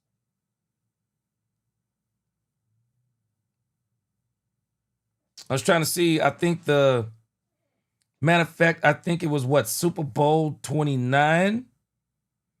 The San Francisco 49ers beat the San Francisco 49ers beat the San Diego Chargers? That was the 1995 Super Bowl. I'm just telling us. You can win Super Bowls after you get rid of some of those players. And Jerry Jones is saying we can do the same thing. I know people don't like that logic, but I agree with him. You can. How'd that happen? Well, that's called you've got to have about 40-something minimum, 40-something players to play this game. Team. And so between being available with a nick or an injury, plus at the same time just availability from the numbers of snaps in a game, you can't go out there and rush the passer for 60 plays a game at all. But my point is all of this weighs into the consideration, and it was so much thought out over the last months that we needed an opportunity to see if our trade was there. Jerry, yesterday we saw Jadeveon Clowney was coming through. We heard the conversation about that. Steven said, I agree with all of y'all. Opportunity to get to boring and winning is what counts. Boring and winning is what counts. And so far, what we saw with the Philadelphia Eagles, Cowboys were boring leading into that game, but they put some stuff on the field. And so we truly believe if they'll put the same stuff on the field this week, they are going to be able to beat the New York Giants. And I'm telling y'all now, I don't think the Cowboys are sleeping on these boys either. I don't. Know him a little bit and him get to know you guys a little bit. The word was that you guys wanted to sign him and he wanted to wait to sign. Do you have an idea that maybe you would want to sign him down the road? And you don't think that maybe you could have those kind of players come through if you did have the Micah deal, because that money would already be allocated, right? You said it. You said it, and I agree with just how you phrased it. I had a chance to visit with his mother. He got her on the phone while I was visiting with him. And she should be proud of him. Heck of a football player. But you're absolutely right. Those are the kinds of things that you can do that, by the way, has been successful in the NFL. That's not unorthodox thinking, is to now you can step out there and get you two guys. Well, those two guys, they can go out there and take 12 or 13 snaps apiece if you got two of them, and they don't get as winded. They don't get as tired. And now you say, well, you're completely forgetting the differentiation between a talent level and, if you will, a rare talent level. Yeah. The more people you have on the field in a sport, the less the rare talent level of any one of them counts. I agree with you, Gregory Davis. The more people, and we have to have, what, will you give me 22? Certainly 11. And 22 out there at a time. So you can move around. People used to move around from Deion Sanders. Now, a lot of coaches will say it's the moving around from them that creates the impact, because you've got to adjust what you're doing with your offense. I thought you coaches were adjusting what you're doing with your offense every time you went out. I'm sorry. Jerry, when you suffer the loss of Deron Bland for at least this week, are you kind of expecting Trayvon Diggs to step up and increase his snap count, or do you have to kind of stay calm and keep him on his little ramp-up track that he's been on? Well, I think it's, frankly, if we need him to have a few more reps to get this game, then I'm sure we'll give him a few more reps. So it'll just be a balance. There certainly has been added a influence to the numbers of snaps the rest of these D-backs will get, Deron not being out there. But, again, that's just boy, you plan on that back in the spring. You know this is going to happen to you. Does that frustrate you? That I like something that Curtis Temple said right here, talking about Jadeveon Clowney. I like this, Curtis Temple. Welcome to the congregation. He said, I personally don't think we need another pass rusher. What we have is far better than 80% of the league.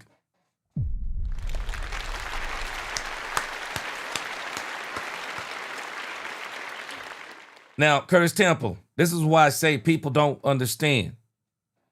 Jadeveon Clowney is not an MP replacement. I don't think this is what they're doing. I think he's more of, I think they're still looking at the run aspect of this and what he can do as in disrupting maybe even the pursuit of a running quarterback. But I don't think this is about pass rushing. I do think the Cowboys, once they settle down, I think they're going to easily figure out, and I think they probably already figured this, they just got to let it come to fruition. It's only been one game. This will be one of those games, I believe, that the Cowboys will get multiple sacks. I believe this will be one of the games that they'll get multiple sacks, because everybody is not the Eagles. That's the part we have to get through our head. Everybody is not the Eagles. That is a very, very good team. Even without Jalen Carter, they are a very good team. Everybody don't have that personnel. We're going to look different as we play different teams. The Giants, it's a good chance we may look like world beaters. I'm sorry, but it's a good chance we may look like world beaters against the Giants. We're going to come against the Chicago Bears. I'm really interested in that game. I want to see what Matt Eberflus looks like versus his old team. And then I think the season really begins for us. The season really begins for us in that Green Bay game. This for us. Glad it's in Dallas. Glad it's in Dallas. Definitely glad it's in Dallas. So we're going to see what it is. Hold on a second. Angie said, gee, that was my choir, not Jerry. Give me the credit. Yes, I see you. I see you. For sure. Yeah, this is exactly the point you were making early on about Michael Parsons. Yep, I see you. Yeah, Jerry is saying. We've been here. We've had him for all this time, man. I'm I'm just telling us. I know we don't have to agree. We don't have to agree with what Jerry is saying, but what Jerry is saying is true. Like when you just signed a guy that he gets injured, or is that just part of this business? No, I spoke to that when we were at training camp. This is the part that people are not going to give Jerry credit for. Jerry said in training camp, just because you sign a player don't mean you're going to have him. And people beat Jerry up. People beat Jerry up for this. And I said, just because we signed him doesn't mean you're going to have him. Right. And, of course, that happened to us last year with Dak. And then here you are with Bland. And so you have to watch thinking that your name across a piece of paper is going to absolutely mean free bubbly up and rainbow stew for the rest of your life. It doesn't mean that. Talk with Jerry Jones right here on 105.3 The Fan. Now this Sunday, Cowboys-Giants, it is outside of a divisional game. It is a historic game, the 1,000th regular season game of the Dallas Cowboys. Now, a lot of people have put out articles and such about, the greatest Cowboys of all time. I know you've seen. Do you have a singular pick for the greatest Dallas Cowboys player in franchise history? Roger Staubach. I do. I would have to say Roger Staubach. Roger. Because of the impetus, not impetus, but the impact that he's had on the franchise as time has gone along, as well as his playing days. Roger was crazy. Our Ring of Honor is not supposed to be about the one that threw the most touchdowns or one that made the most tackles. It's supposed to be about who has lifted the franchise to another level in their own way. So Iwager certainly holds that in my eyes. And I'll never forget, I came down here. It was a rainy day, and Bum Bright fixed me up with a place to sit in his suite. To the first time I looked at the Cowboys, after in my mind I thought I might be interested in getting involved. And he had Roger sitting with me in that suite. And basically we were playing the Giants. Parcells was over on one sideline. Coach Landry was on the other. I had a good visit with Roger. Times were tough in Dallas then. Real tough. Banks were going broke. It was quite a time. Well, about the fourth quarter, it was rainy, and boy, that crowd had really gotten down. I don't believe there were 6,000 people here because it started off with about 20. And I decided I would go down, and I went on a bleacher type. And I sat What up, on Lost a in bleacher, Translation? and that old rain was kind of drizzling down. And in the seats, there were beer cans and whiskey bottles. Because you couldn't sell any alcohol at old Texas Stadium then. You brought it in coolers. Mm-hmm. And there were all those hundreds of beer cans and whiskey bottles, rain coming down, nobody in the stand, and Parcells whipping our butt. And I said, now, can you live with this after you've given all your money? And you're in trouble. Can you live with this? And I sat there and took that old rain. I got up, said, put me in, Coach. I can. Let's go. Jerry, multiple times in the last year, you've discussed working with your family. We saw it in the documentary on Netflix. Now, as we close out this Jerry thing, we got about 3 minutes. Hold on, Robert Benton. Did I not tell y'all? We got to admit it. The Cowboys are boring. The Cowboys are absolutely boring now. All they are is football. They can't even ask Jerry Jones. I want you to think about the questioning they started off Jerry Jones with. Michael Parsons trade. I have to check the date on this thing. Bro, it's what, September the 12th? And you're asking about the Michael Parsons trade? They ask a little bit about Jadeveon Clowney. Ask him about what he thought way back in April about the trade. Why are they doing this? Cowboys are boring. They're all about football. There's just not a lot to talk about with the Cowboys now unless you want to talk about football. If you don't want to talk about football with the Cowboys, I'm sorry, it's going to be hard to cover. And I'm realizing that's why so many of the people who cover the Cowboys, they hold on to the past. They hold on to the past. They got to always be comparing the Cowboys to either someone else or comparing the Cowboys to what they used to be. But where they stand right now, as we presently are, the Cowboys went toe-to-toe with arguably the best team in the league right now. And arguably the best team in the league right now is the Philadelphia Eagles. We'll see. And I'm telling you, watch how they look when they get Jalen Carter back. But we went toe-to-toe with them, and they still didn't even want to put us even in the top 20. A lot of people didn't even put us in the top 20. I don't care about power ranks anyway.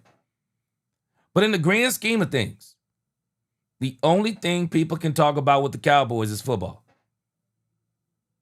If you're not talking about the trade, the Cowboys are boring. And that's why these interviews with Jerry Jones, they're boring. They'll pick up, we'll beat Lord willing, we're going to beat the Giants. Probably going to beat them pretty bad if everything turns out the way that it should. We're going to beat them pretty bad. And of course, they're going to move the goalpost. They're going to say that the Giants, now, when the Washington Commanders beat the Giants, the Washington Commanders was a top 5 team. We're going to beat the Giants. Let's see where they move us. Let's see where they move us, Cowboys fans. Let's see if they move us to the top 10 for beating up on the lowly Giants. The dad of 3 myself, it would be a dream to be able to provide for them with like the security and be around them and have them that close to me working. Has it always been dad and work with your family at the same time? No, not at all. You can imagine. You have the same kinds of disagreements, the same kinds of differences of opinion.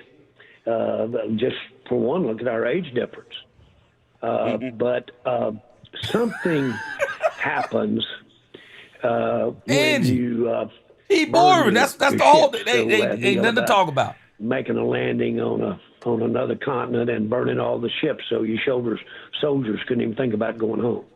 There's something happens with your family, because there's nothing but corrections and let's do it different there. There's no burning your ships and saying, let's split, let's go. But the best way that I feel about it sums it up. I'm going to paraphrase a father's prayer. Yeah. And the father was praying. Jerry got me saying Michael too, Edge. But he basically said, Lord, don't let me be a bully, because I can be, because they love me and I'm their dad. Don't let me be a bully. I like that a lot. That's the kind of deference, I think, and I know they've got it over on the other Solomon side. Thomas played great, Ron Hanna. Being one of my 3 children and sitting there over the years and working with me through things. Well, they've done it, and most of the ideas that I do get credit for that have turned out good were theirs, and they executed them. So this has been a smart move, as well as a move that I'm proud of. I wouldn't take anything for having spent all these years with them like this. Yeah, it's pretty cool. And before we let you go, last one for you, Jerry. Is there any one of the Giants that you want Dak to provoke to get ejected before the game this week? Oh, boy. Man, I'll tell you this. I like to have dropped my teeth when I started seeing him walk off, because he's such a fabulous football player. Mm-hmm. And I said, well, the man up there is evening up. We don't have Micah. They're letting us have him.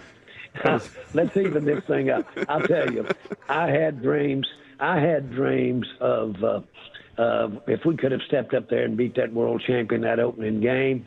That's the kind of thing that you never forget, ever. We played, but we all know that doesn't get the job done. Right. But I'm sure am encouraged by what I saw. Well, thanks a lot, Jerry. Good luck on Sunday, and we will get back with you next Friday. Good sir. Ladies and gentlemen, I introduce you to the boring Dallas Cowboys. I'm just introducing you to the boring. They're all about football. They're all about football. We're listening to a coach. We're listening to a coach that will not go against the owner. We're watching a boring Dallas Cowboy team that is all about football. Boy, I'm telling you, that's going to be hard for some people to deal with. I'm just telling y'all that's going to be hard for some people to deal with. This Dallas Cowboys team is just a real boring team. They're all about football. I like it. I like this new Dallas Cowboys. All the stories, all the drama, tired of it. Absolutely tired of it. Don't want to hear anything else on it. I just want the Dallas Cowboys to be focused on football. All right, we got another story. Looks like Stephen Jones has popped up on 105.3 The Fan. He's dropped on 105.3 The Fan. Let's see if we can get some of him in, and then we're going to move on to the Cowboys and the Giants. I want to look at some things on them. Joining us now. Even though we're going to look at them again tomorrow, but I want to look at them some today too. Out here on 105.3 The Fan, and a good afternoon, sir. How the heck are you? I'm doing really good. How you guys doing? Man, we're outstanding. You know, how you feeling about your roster after week one? Looked like you were pretty close to the champs. Well, we like our roster, and I think it's I actually love everything about our team. Let's start with Coach Schottenheimer. I think he's just been outstanding, and of course, anytime you go into your first game with a new coach who's calling plays and a new defensive coordinator, a new special teams coordinator, a lot of new players, there's a lot of unknowns. So, you're never satisfied with losing a football game, but you did see the makings of what this team can be between, their physicality, their play style, their energy. I think if we continue to build on that, then we got a chance to be a really good football team, and it's going to start Sunday against the Giants. You know, so much of it comes down to, can you stop the run and can you run? Connor Riley talked about that in part of our draft coverage, months ago now, but I thought you guys took big steps in the right direction with both those things. Absolutely. I mean, I love our group between Clayton and Connor, what they're doing with that offensive group. It's a young group, I think, with a lot of upside in terms of where they can go as a unit, playing together, executing. I think it's all in front of them. And obviously between Tyler Guyton, between Tyler Booker and BB, you're talking about guys with less than 2 years of experience, and Booker obviously a rookie. I think as they continue to work together, they're only going to get better. And I like the depth in the line, and feel good in general about the direction with their leadership. You guys had Jadeveon Clowney in earlier this week. How was that visit, and is the door closed on that, or is that potentially something we could circle back to and get added to the roster? Absolutely, it's open.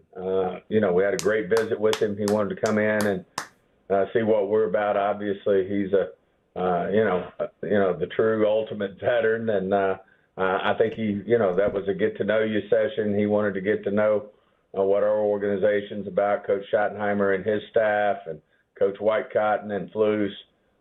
Wanted to see the facilities, get a feel for us, and I think he came away very positive, and we came away, from our get-to-know-you, we came away very positive as well. I mean, I think, after losing Mike, he can do a lot of things to help us. We lost him, but as you mentioned, in terms of running the ball, I thought we did a great job running it, and then stopping the run was the big thing. And other than, Kurt, who's obviously good at making yardage off scrambling, I thought we did a good job stopping it. And then it all started with Kenny Clark in terms of what he's bringing to the table. But to add a piece like Jadeveon, I think could really be helpful to us, and we'll see where that goes here over the next few days. Hey, Steven, if I can kind of follow up back about Yeah. I am not going to be surprised. I am not going to be surprised if we get a Jadeveon Clowney signing in the next couple of days.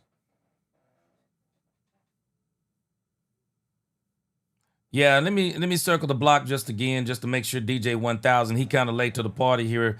I've said this many times. The Cowboys needed to put more players around Michael Parsons. It wasn't totally his fault. But at the same time, the way they're talking about him, he's also supposed to elevate that defense, and he didn't. Truth be told, he didn't in crucial moments. And he's benefiting from the Green Bay Packers. I said this last night. He's benefiting from the Green Bay Packers because the Green Bay Packers have a plethora of players around him. And I also made this point. You're late to the party, DJ 1000. I also made the point. I thought this was the worst year for Michael Parsons to leave because this was the year the Cowboys had actually put a ton of players around Michael Parsons. Michael Parsons would have ate on this particular team, I believe, with the Cowboys because similar to what the Green Bay Packers are doing, I already said this. I didn't believe Michael Parsons was going to be playing every snap for the Cowboys. A lot of people are late to the party. They step in and start talking. Don't know. We've been talking about this for months, weeks, and days. Michael Parsons, I don't believe he was going to play every snap with the Cowboys. I believe I was interested. I said, how will the Cowboys use him? Will they move him around? Similar to what the Packers were doing, because the Cowboys had enough good players that they didn't have to play Michael Parsons every down no more, and I don't think they were going to do it. Late to the party. But nevertheless, they're talking like Michael Parsons elevates defenses to a level of a Super Bowl team. He didn't do it in Dallas. 2023, while they didn't have the greatest players around him, they had players around Michael Parsons. He didn't show up in that Green Bay game. He got blew off the ball. How do you shut out a player like Michael Parsons if he is really generational? How do you shut him out? How do you shut a player out like Michael Parsons? No. Michael Parsons isn't as good as people say that he is. He's a great player. And I can understand the context of some people because there was somebody talking this morning on X talking about he's never seen a player as disruptive as Michael Parsons. I'm like, bro, I can understand that from your context. You are obviously young. But anybody who's been in this league been watching football for a long time, to make a statement like that, you haven't watched a lot of football. There have been some absolute bona fide disruptors in this league. Lawrence Taylor is generational. Without having 12 sacks average per year in his first 4 seasons. Lawrence Taylor is generational. Without having 52 sacks in his first 4 seasons. Anybody who's watched this game, tell me the person that would take Michael Parsons over Lawrence Taylor. Man, I'm just telling us, we got to move on from this Michael Parsons stuff. And I believe Jerry Jones. No, it is not Michael Parsons who said he was done with the Cowboys. It was Jerry Jones who said he was done with Michael Parsons. Michael Parsons, his agent, and Jerry Jones, they're all telling the same story, and they all said the same thing. Michael said it, and Jerry said it. Jerry told Michael and his agent that if Michael isn't willing to play on his 5th-year option, it's over. It's over. And people need to stop acting like Jerry didn't do Michael a favor. Jerry Jones, if he truly didn't like Michael Parsons, he didn't have to trade him to Green Bay. He could have traded Michael Parsons to the Cleveland Browns, and there would have been nothing he could have done about it. Jerry could have traded him, signed on that dotted line. If Michael Parsons didn't want to report to the Cleveland Browns, that would have been on him and his agent. There was nothing he could do. He didn't have a no-trade clause. We're in la-la land as it applies to this trade. Brian Schottenheimer said as much also. They had already been looking at the possibility of trading Michael Parsons. They were looking at the possibility if they kept Michael Parsons, but they had already discussed the possibility. See, the problem is people who don't know business. See, I've worked in corporate America. People who don't know business, let me tell you something. When you get into a situation with someone like Michael Parsons, you're thinking about life with them, you're thinking about life without them. You're thinking about if we sign them, you're thinking about if we don't sign them. You do know two things could be true, right? You could actually want to keep a player, but you've also discussed, but if we can't keep this player, if he becomes too much trouble than he's worth, you don't think people have those discussions? See, some people don't understand how business works. Two things can be true. Two things can be true. And when Jerry Jones said it was unanimous, Nick Harris said he investigated and he said you can take it or leave it. He talked to people in the organization, secret conversations. He said you can take it or leave it. He said everybody who we talked to, from players to the front office, they all said they were ready to get rid of him. You can take it or leave it. You Michael Parsons fans, you can take it or leave it. I'm not going to try to convince you.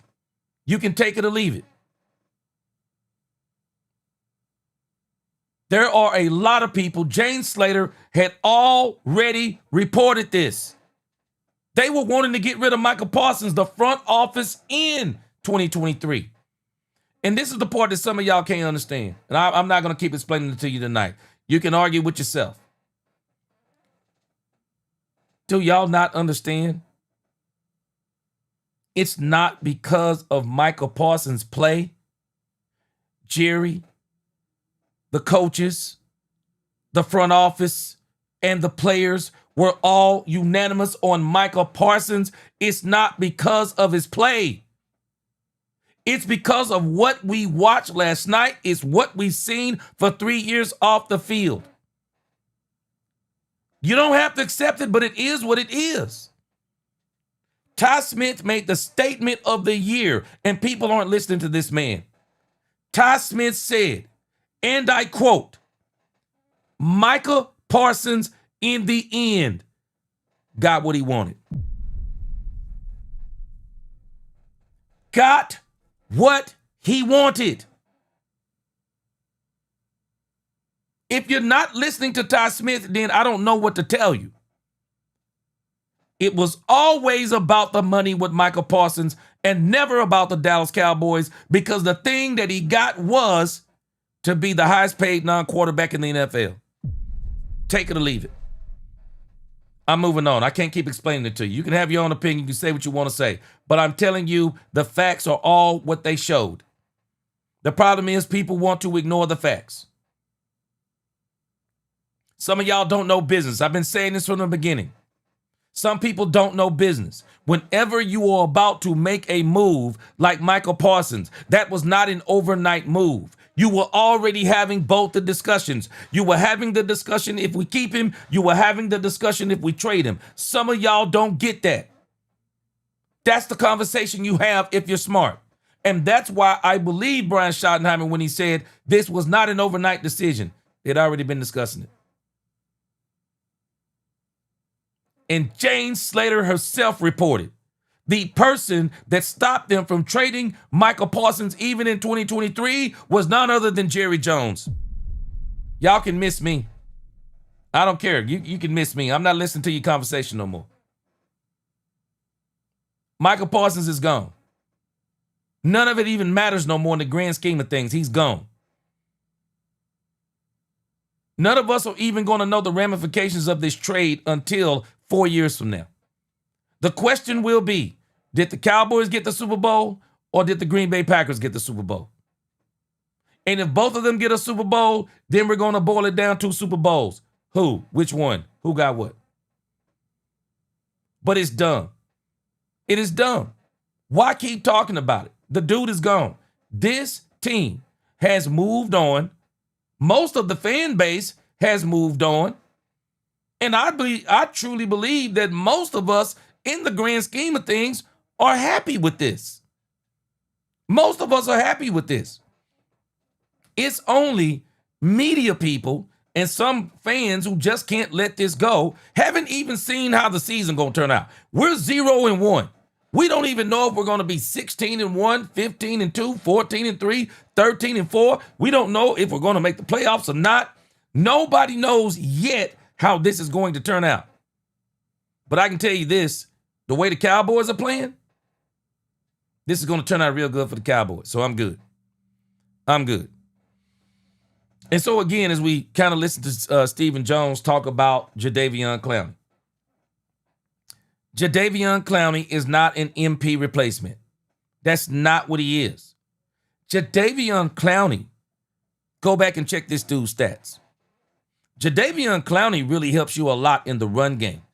And I think the Cowboys are really just telling they're really trying to tell the fan base, whether some of us won't accept it or not, that stopping the run has actually been a priority for this team. Jadeveon Clowney isn't an edge rusher discussion. Because, again, I've already done this before. People are late to the party on this. But I've already done this thing on Jadeveon Clowney. And if you look at Jadeveon Clowney, the Jadeveon Clowney discussion isn't an edge rusher discussion. And that's the part that people are missing. Let me show you this as Stephen Jones, since he brought up Jadeveon Clowney. Jadeveon Clowney, the Jadeveon Clowney discussion is not a Michael Parsons replacement discussion, and that's the part people are missing too. No. Jadeveon Clowney, if you look at who Jadeveon Clowney is, I did this already in a video. If you look at Jadeveon Clowney is not a sack expert. It's not what he is. Jadeveon Clowney is exactly what they're saying he is. He is a disruptor of offenses. He's great in the run, and he's good with the pass rush. He helps you with containment. He helps you with pursuit. He's a veteran that can help some of these young guys, because I think the Cowboys are saying that Dante Fowler didn't quite do what the Cowboys maybe expected him to do as far as some of his veteran savvy. But we'll see. It's only been one game. We can't be panicking off of one game. We got to see what the Cowboys look after about a 6 or 7 game sample. And so, again, when you look at Jadeveon Clowney, this is why they want him. 46 tackles, 5.5 sacks, 9 tackles for loss. His best season was 2023, 9.5 sacks. But if you look, 43 tackles again, 9 tackles for loss, 2 forced fumbles. He's a disruptor. This is what you like about Jadeveon Clowney. We're not worried about, again, you even start thinking about quarterback pressure. I've already had this discussion too, but when we even start talking about quarterback pressure, the Cowboys didn't have a problem with quarterback pressure. What the Cowboys had a problem with is what everybody else has a problem with, Jalen Hurts. That's why sometimes we have to not jump to a conclusion because the Cowboys allowed Jalen Hurts to get 5 first downs on them. Well, Jalen Hurts does that to every doggone body. Who hasn't he done it to? I mean, Jalen Hurts is just a different type of runner. He's a different type of running quarterback. Dude squats 600 pounds. You're just not getting him with arm tackles. He's got a little bit of speed to him too. Jalen Hurts just a different type of animal. So, again, Jadeveon Clowney ain't got nothing to do with MP. Cowboys are going to be fine. They're 0-1. They played the Philadelphia Eagles. You couldn't ask to play them any better other than CeeDee Lamb and Jake Ferguson not dropping pivotal passes, and then Miles Sanders not fumbling. We wouldn't even be having these conversations. Some of these conversations. Well, was that just him wanting to visit you guys, or was there something that you guys saw through training camp and then into week 1 that made you feel like that you needed to talk to an edge? I just felt like, after we Douglas Harrison, I agree with you. Felt like, anytime you lose a piece like Micah, and don't replace it right away, we certainly added to the interior with Kenny, but we're obviously missing something there on the outside. We felt like that was a strength, in spite of the fact we're losing Micah with the group we have there. But when you have the opportunity to bring a guy in like him, and we did a lot of film work on him, leading up to this, and really felt like he can bring something that can be very helpful to us. I think he's very disruptive. He certainly has production as well. And, it's not like we're going to ask him to go in there and play 60 plays. We want to get, a number of pass rushes out of him every game and a number of really good plays. And we think he can be disruptive on those and could make a difference if we could figure out how to get him signed and get him on this football team. Stephen, that's the difference when you start talking about Jadeveon Clowney. He's not a Michael Parsons replacement. And I talked about this before. Some of y'all are late to the party. You don't replace Michael Parsons with one player. If you're going to replace Michael Parsons, you have to replace him with multiple players. And the Cowboys have replaced him, and they were already kind of doing this up under our noses. They replaced him with multiple players. They replaced him with James Houston. They replaced him with Donovan Ezeraku. They replaced him with Sam. Sam was already here. They replaced him with Dante Fowler. Multiple players. And so bringing in Jadeveon Clowney, he's not the Michael Parsons replacement. It's not what he is. He's a disruptor. That's the key word. He's a disruptor, not just in your passing game, but in your run game. Your run game and your passing game. And again, Steven is hitting on something. You got to follow what he's saying. Michael Parsons was here. He was a strength on the edges. That's where he was a strength. But again, I've already made this argument. If you go back and look at the Super Bowl teams are not winning on the edges. The Super Bowl teams are winning at the defensive tackle position. If you don't believe this, why would the Philadelphia Eagles in 2 Super Bowl seasons let go two of the most ferocious edge rushers we've seen? Philadelphia Eagles let go of Hassan Reddick. I was still sick that the Cowboys didn't go get Hassan Reddick. I was screaming for the Cowboys to go get Hassan Reddick. They turned around after this Super Bowl. Who did they let go of? Josh Sweat. How in the world do you let go of Josh Sweat after you win the Super Bowl?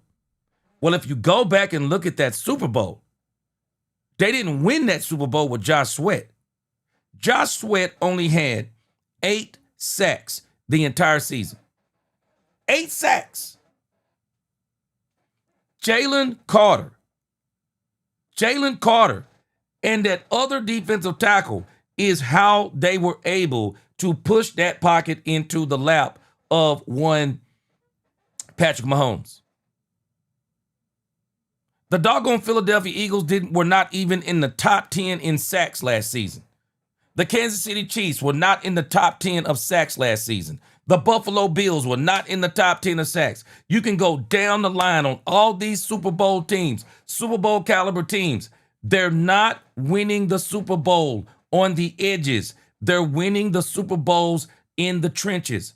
Center, guard play, defensive tackle play on defense. You can have, if you got elite defensive tackle play, you can have average to good edge rushers. Ask the Kansas City Chiefs. Chris Jones has been the anchor of their defense. Ask the Kansas City Chiefs. Ask the Rams when they had Aaron Donald. You can go down the line, but then if you show me all of these teams with these top pass rushers, tell me the Super Bowls they've won. The only one that's gotten close is Nick Bosa. Nick Bosa. No Super Bowl. Got there, no Super Bowl. Trey Hendrickson, I believe he got there one time, no Super Bowl. Max Crosby, dang sure no Super Bowl. Danielle Hunter for the Texans, dang sure no Super Bowl. Myles Garrett ain't gonna never smell a Super Bowl with the Cleveland Browns. Myles Garrett is going to be the best pass rusher in the league probably until he just says he's hanging it up.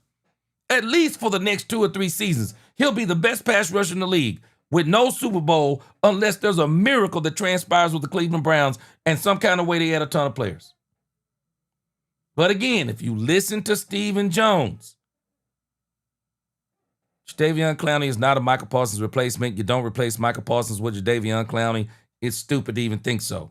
The Cowboys, what they're trying to do is create a defense that is totally disruptive, not just one player, but all of these players. I'm telling you, we're going to find out. We're going to see this as it starts to materialize, especially once we get Overshown back.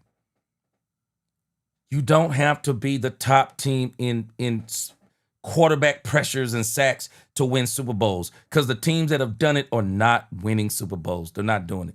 Difficult decision, and you were talking about Guyton just a little bit ago about how he played and stuff. Was it a difficult decision for you guys with Guyton not having a lot of preseason work and Nate Thomas having a pretty darn good camp? Was it pretty difficult to have to make that decision on who started left tackle against the Eagles?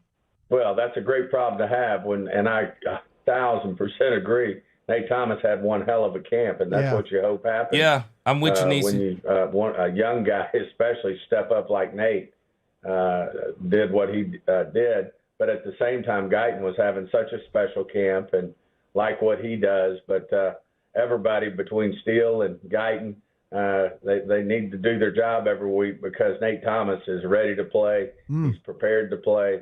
And as I said, not only do I like her starting 5, I love her depth. And, between TJ and, obviously Nate Thomas and Hoffman there at the center position, and then, the other depth we have, Adeniji and that crew, I just like the whole group.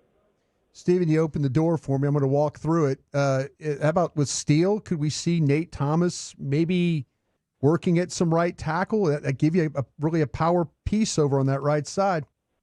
Yeah, I think, at the end of the day, that's what we want to do with Nate. We want him to be our swing tackle and put pressure on the guys who are starting and, to just continue to get better and play. Now, same time, I think Tyler Guyton and Terrence Steele are up for a challenge. Sure. And they're not going to back down, and that's what we like about both of them. And that's why I like our offensive line group as a whole. And but I do think Thomas is going to put pressure on both guys as far as that goes. And certainly the idea is that he could swing at either tackle.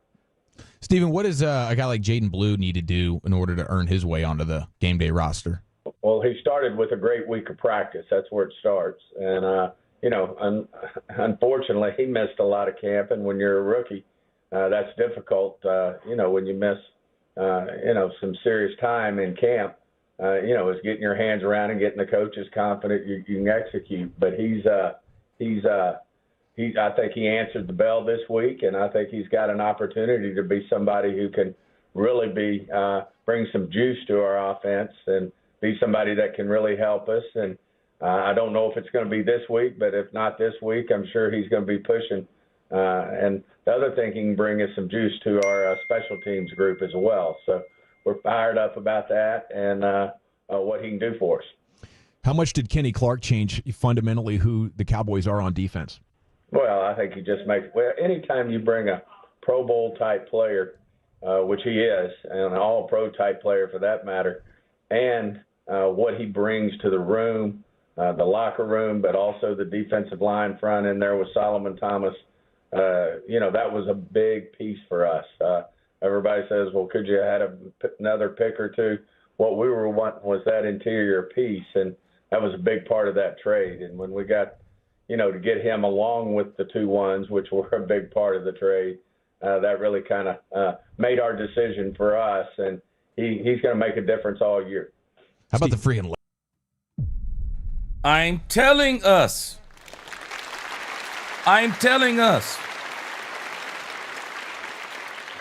I didn't even realize this myself, but Brian Schottenheimer was talking about this all along.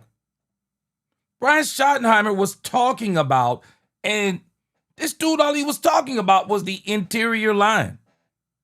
That's all he was talking about. None of this is surprises. Anybody, and I know I'm not smarter than these guys. When you look at the defensive winning, when you look at the Super Bowl winning teams, they're not winning with edge rushing. They're winning with defensive tackle. They're winning with the interior of their lines. It's the anchor of your team. It's the anchor of both sides of the ball. Whoever controls the lines of scrimmage controls the game.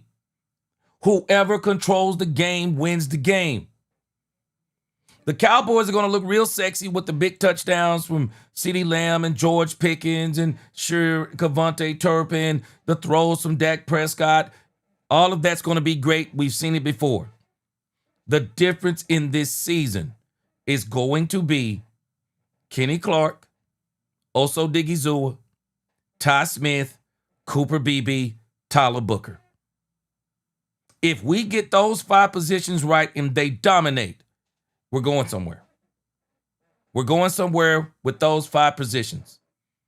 The offense was already going to be the offense. But I'm telling you, the physicality of your team is determined by the interior. Offensive and defensive. It all starts there. Brian had been talking about this.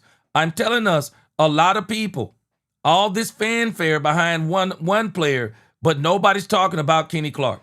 But I understand. Kenny Clark it's not a sexy trade. It requires you to really go back and look at the film as it applies to a Kenny Clark. You have to go back and look at the film. You have to let Pro Football Focus say what they say. You have to let the people who really look at this stuff come back and tell you how good Kenny Clark played. Kenny Clark, I'm telling us, was pivotal in this thing. Absolutely pivotal. Legs on that guy.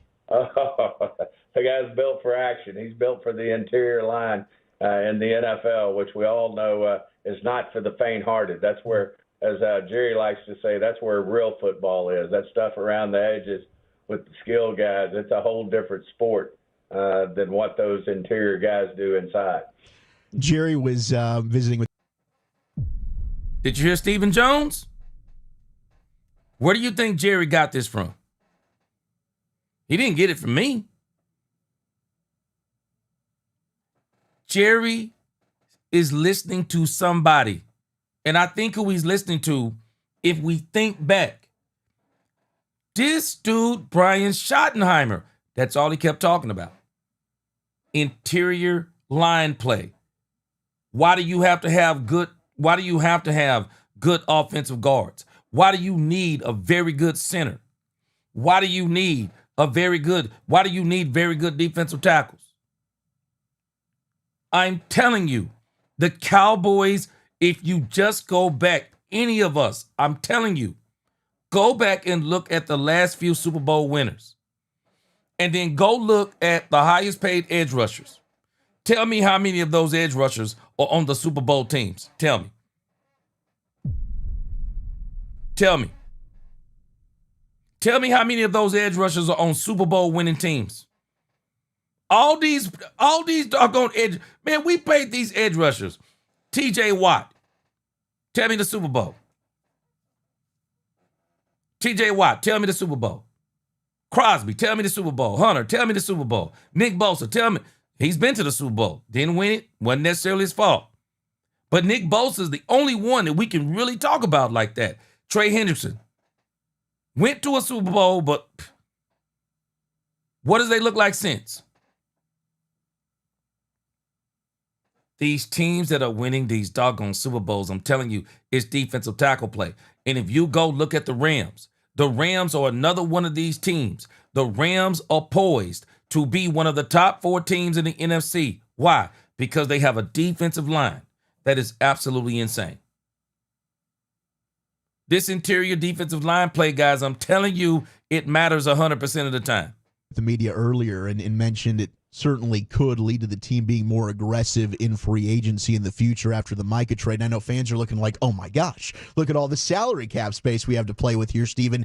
Do you envision that also being Gotta the pay case your own moving players. forward, or do you guys kind of have this stuff earmarked so far in the future where, hey, we got X, Y, and Z we also need to pay? Got to pay your Well, players. it's already starting to happen with Bland, and I see it as a combination. I see it as obviously you feel great about getting Bland done. It's obviously been out there that we're working on Tyler Smith. You see a Lepke, which Mike would have been a casualty to put as many resources as it takes to sign the top guys in the league. It lets you look at it, improving your unit, Jadeveon Clowney.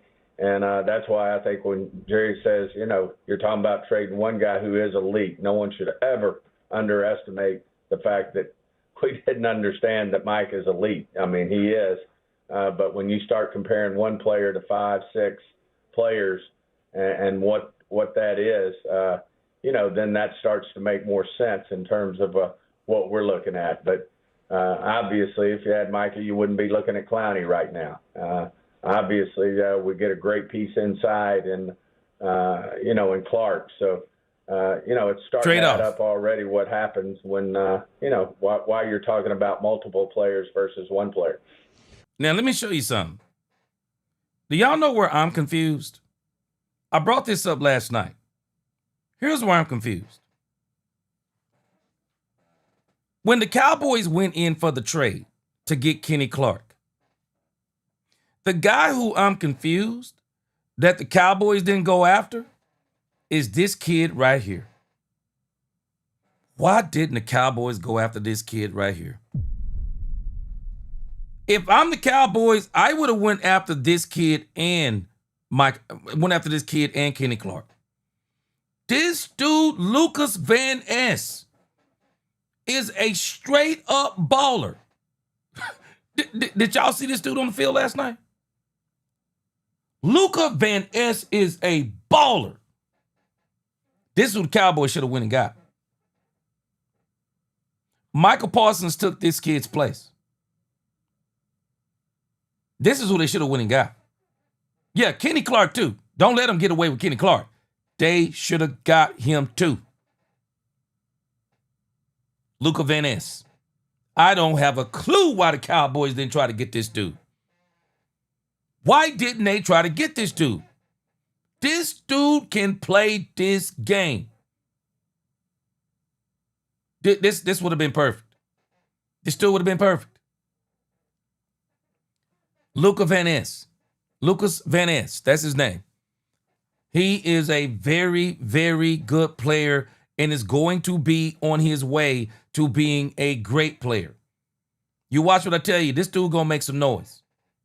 He going to make some noise with the Green Bay Packers. He is going to make some noise.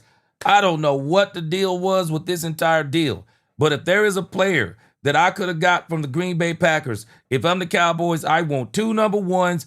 I want Kenny Clark, and I want Lucas Van Ness. He a baller. Y'all go check him out. Go check the tape on this dude. He's serious with it. He's absolutely serious with it. All right, let's finish up Stephen Jones here. He ain't got much to go.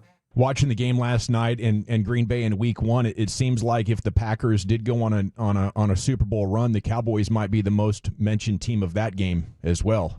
Well, that's what comes with it, and we understand that. And like I said, certainly Mike is a great football player, and we knew that when we made the deal. Booby D, don't worry about our corners. That's part of the business. Neighbors is the only one we got to worry about. That. We is good. He firing guys up over there with how he's talking and dancing, and he's got a lot to say, doesn't he? Well, we'll let Micah be Micah. We got to worry about the Dallas Cowboys, and it starts Sunday against the Giants.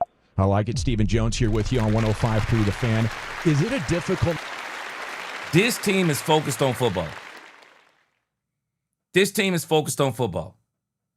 Stephen Jones, that's how you answer. Let Michael Parsons be Michael Parsons. We got to focus on the New York Giants. That's it. There's nothing else left to say. You can't go backwards. You can't change it.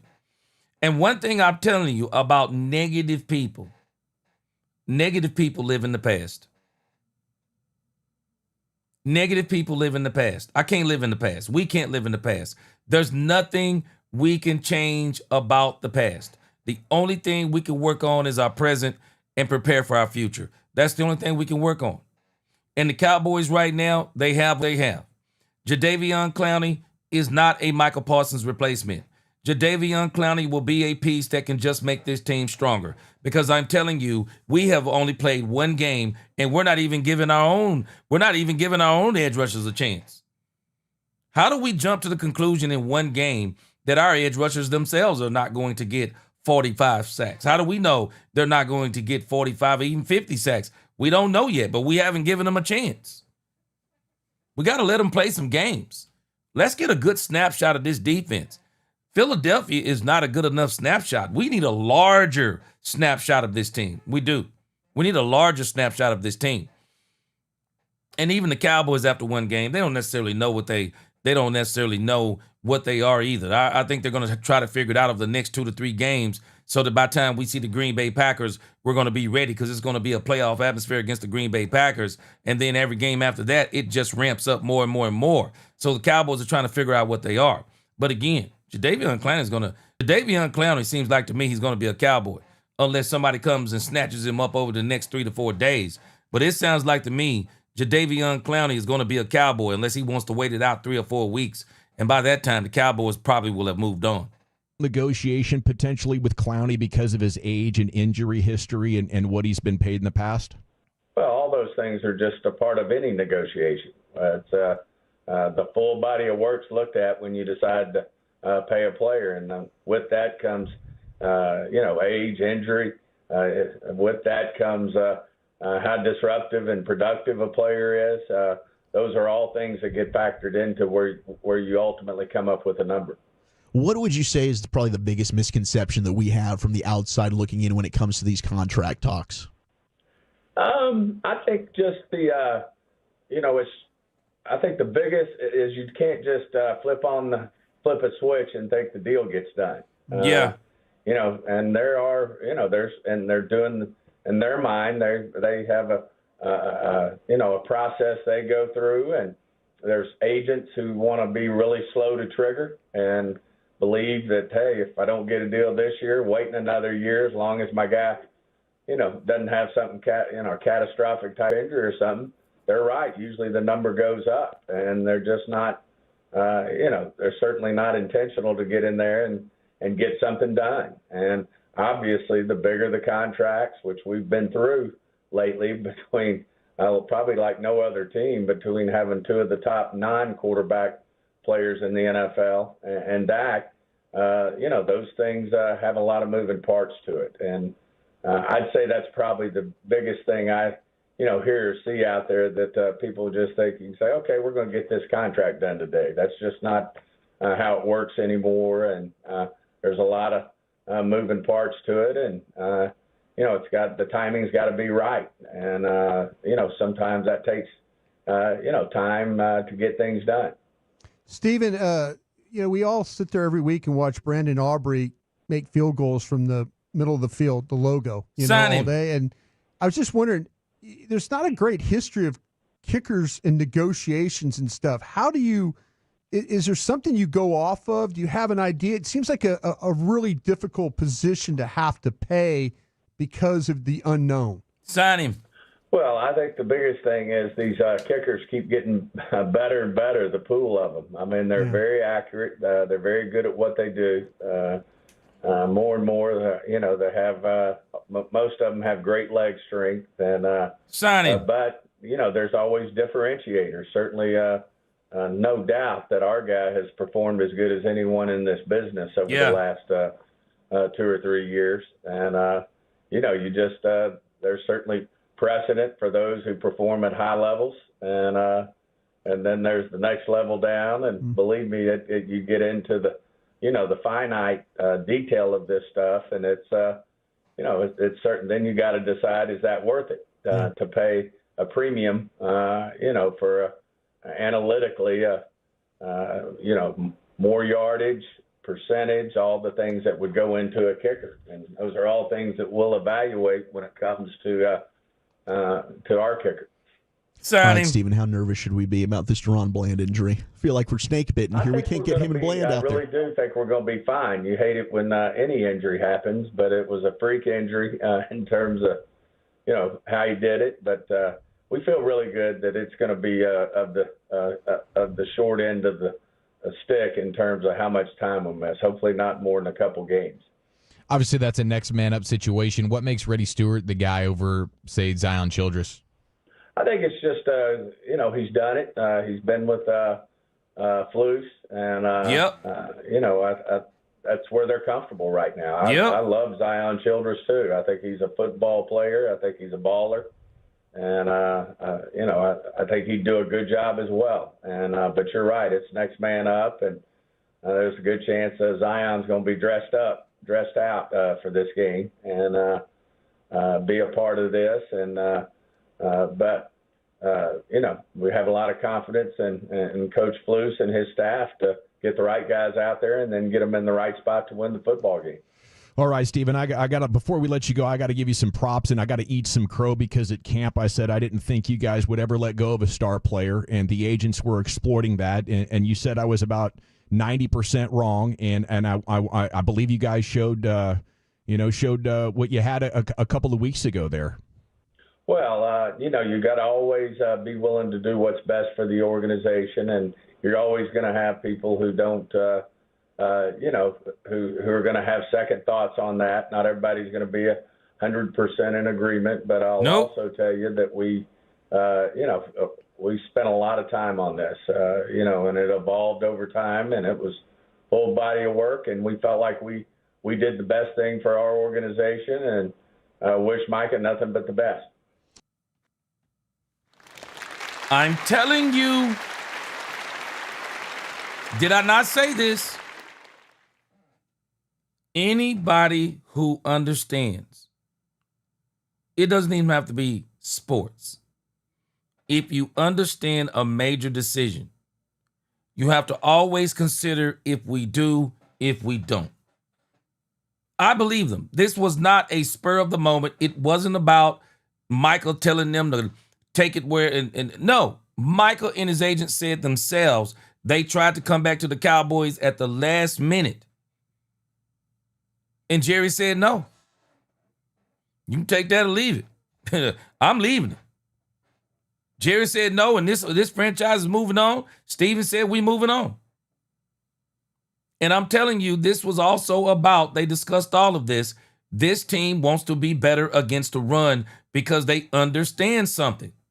Man, when you get down in those doggone December months, man, if you can't stop the run, you're done. You're done in December. Cowboys Giants Sunday at noon. Give him hell, Stephen. You're done in December if you can't stop the run. Bottom line. You're done if you can't stop the run. All right, let's do a little bit of Pat Leonard now as we talk about the Cowboys versus the Giants. We're going to talk about that for a few minutes before we get out of here. But I pulled up the comparisons between the Cowboys and the Giants. And on paper, this is one of those games. I'm not saying you have to be careful, but you have to be careful. I'm saying it. You have to be careful with this game on paper. Because on paper, this actually shouldn't be a game.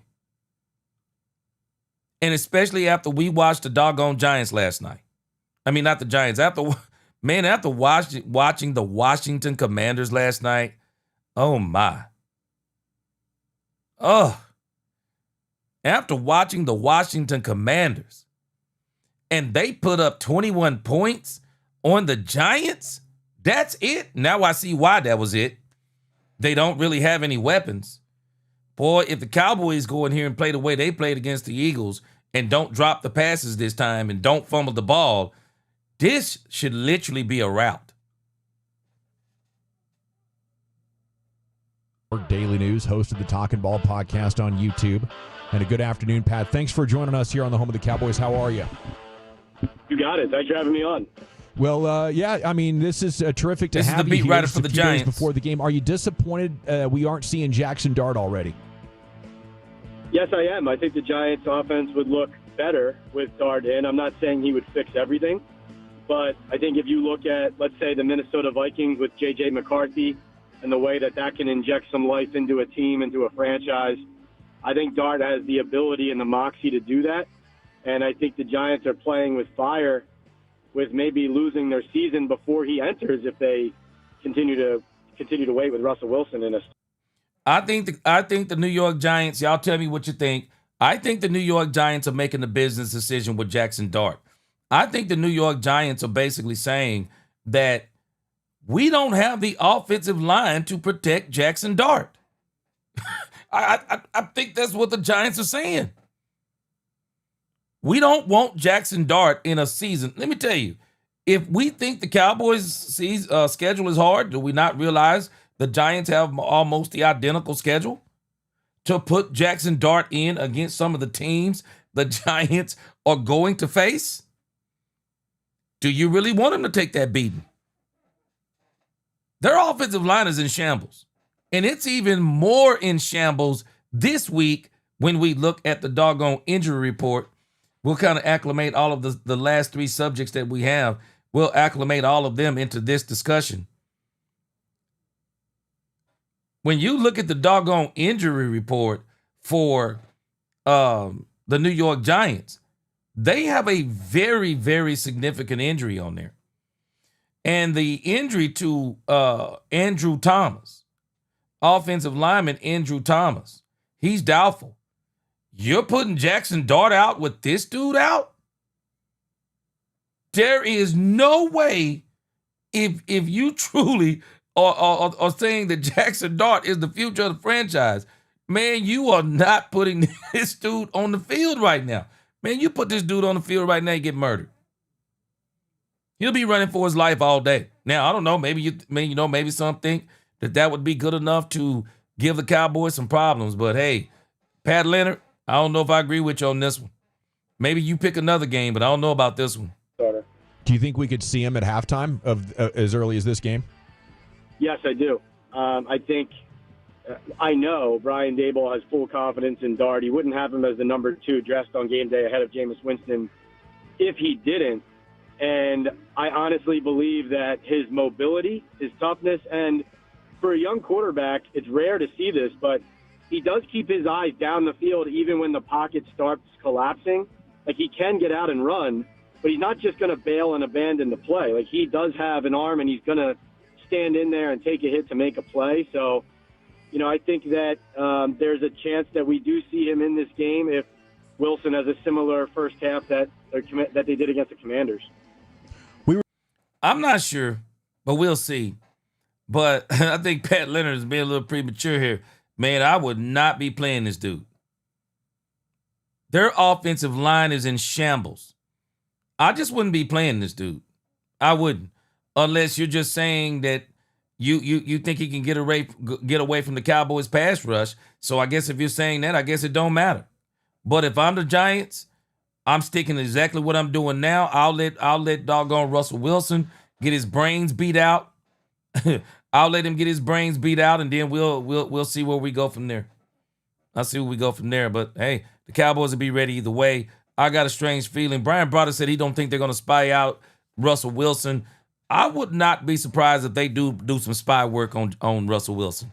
We're just going through and discussing that Giants offensive line, and man, they have spent some resources trying to finally figure that out. I mean, how's this 2025 version looking? It's a lot of the same, which is a bad thing for the Giants. Andrew Thomas, their franchise left tackle, doesn't look like he's going to play again in this game. That's not definite. It just seems like it's trending in that direction now. Y'all get ready. Y'all get ready. I just showed you this just a second ago. This is one of the main problems that they have. This guy they're talking about on their offensive line, Andrew Thomas, their left defensive tackle. Anybody want to take a wild guess who is going to be lined up right next to that position? Man, let me tell y'all something. Kenny Clark may have an absolute field day this week. Kenny Clark may have an absolute field day this week. Kenny Clark and no Andrew Thomas. Kenny Clark is going to have a field day this week, I believe. I will not be surprised if we see Kenny Clark with 2 sacks. I will not be surprised. Kenny Clark, 2 sacks, some kind of big play causing a fumble or something. Man, it is going to be this dude, Pat Leonard. I can appreciate it. But if you're telling me that you're going to put Jackson Dart in with Kenny Clark right there, man, Russell Wilson going to probably throw the ball 30, 40 times. If you're ready for Jackson Dart to do that against the Cowboys, well, let him step right up. It's going to be tough for the Giants, man. He sat out the first game. He sat out yesterday's practice. Yeah. Added practice. He was on the field today working and doing some team reps, so there is a chance. But it doesn't appear he will make his season debut. We wait and see on that. But even if he does replace James Hudson in the lineup at left tackle, the interior has really struggled. Jermaine Illuminor, their right tackle, has been imperfect as well. Really, they're just running back the offensive line for them. Osa Odigizua and Kenny Clark. Osa and Odigizua. Osa Odigizua and Kenny Clark. It is going to be a field day for them. This dude in the same breath is saying put your future quarterback into a game against the team that if there's anything that they're good at right now, it is the defensive tackle position. Boy, no way. Ain't no way I'd let Jackson Dart get out there and get killed. Not if I'm the Giants. Let Russell Wilson get out there and get killed because it's obvious he's just a stopgap anyway. Man, it is going to be tough out there for them boys to. Most part, from one of the league's worst offenses last year, and I think the biggest concern would be the Cowboys D-line, held their own against one of the better offensive lines in the league last week. The Giants' offensive line, though, they couldn't even handle a Commanders' defensive line that doesn't have a star on it. They don't have a player that commands a double team. So that's concerning going into this game for the Giants.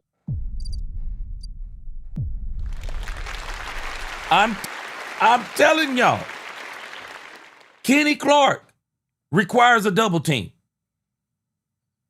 Kenny Clark requires a double team.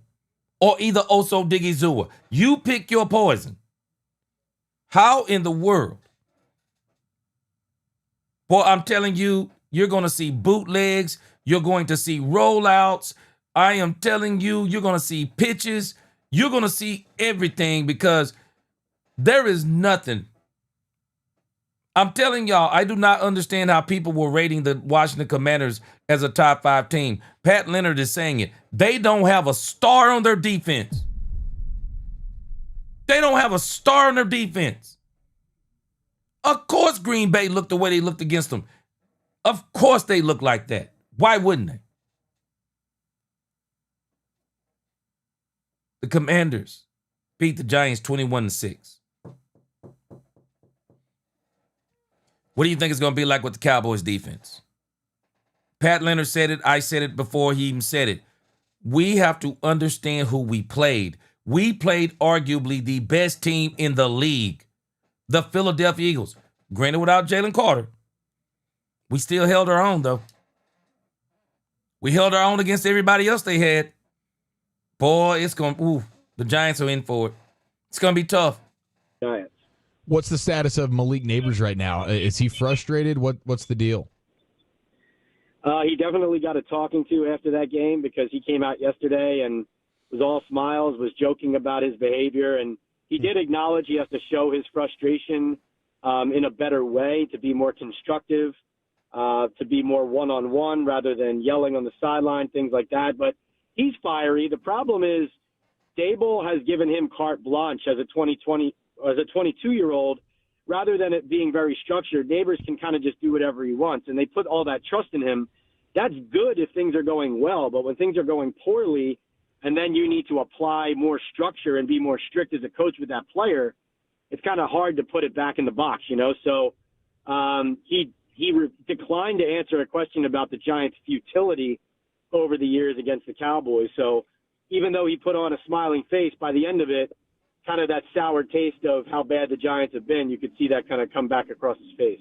Hey, Pat, taking a look at the Giants' tape against the Commanders, it appeared they were trying to do things to get Carter, Thibodeau, and Burns on the field all at the same time. Is this something that we're going to maybe see more of, or is this something that they're just kind of still trying to find some combinations within their defensive line? Yeah, good question. Yeah, so they were on the field 9 times together in the first game. The drawback of it for the Giants is that you become a much lighter defense if all 3 of those guys are on the D line and on the front. So it's easier to run the ball against that front. So you're trying to do that maybe in third down packages. Then again, that does become a little bit predictable. The thing to look for in this game to me is they just lost one of their linebackers, Micah McFadden, to a long-term right foot injury. Yeah. And they lost one of their backups, Demetrius Flanagan-Foles, to a calf injury. He got hurt in practice yesterday. He may miss this game too. I think we may see a lot more Abdul Carter as an off-ball linebacker in this game. You know, maybe he played 5 of his 38 defensive snaps there last game and 33 on the line. I think you could see him more off the ball, which is originally his position at Penn State before he switched to edge rusher. I was actually talking to him about that today, how he could end up being the versatile star Penn State pass rusher in Dallas. You know, that was Micah Parsons for years, but now it could be Abdul Carter's turn. His eyes kind of lit up. I think he's excited to try to show the world what he can do there. It's Pat Leonard, Giants beat writer, here with you on The Fan. What's overall? What's the big picture over the last 14 years of failure? I think it is ownership and the front office's inability to self-evaluate. I believe that the Giants, they're the kind of team that when they draft, if they need a corner and they draft a corner, they put a green check mark next to it on their whiteboard and they say, okay, we got that fixed and figured out. And, you know, in the modern NFL, that's just it's not how you can think. You can't be married to your previous evaluations. You have to evolve. Certainly their mistake at quarterback in running Eli Manning a couple years too long set them back. And really, over the course of Joe Shane's tenure, coming off of a lot of bad personnel decisions under Dave Gettleman's leadership, Joe Shane's drafts just haven't been good enough. And so they wanted to be a draft and develop and then supplement through free agency team, but they've become the opposite. They've become a team that hasn't filled enough holes with the draft, so they've had to sign and patchwork it with free agents.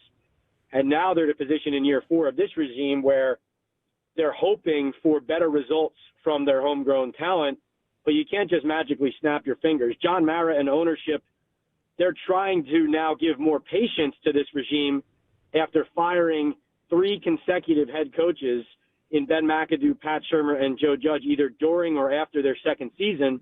So that's part of the reason, one of the main reasons Brian Daboll is still here in year 4. But you shouldn't also stick with something if it's not working. So if you like the process off the field, but on the field you're not winning games, you guys know sooner or later in the NFL, it's time for a change. With the Giants putting up 6 points on opening day and watching Daniel Jones just go off for Indy, what was the reaction amongst New York fans with that debacle on week 1?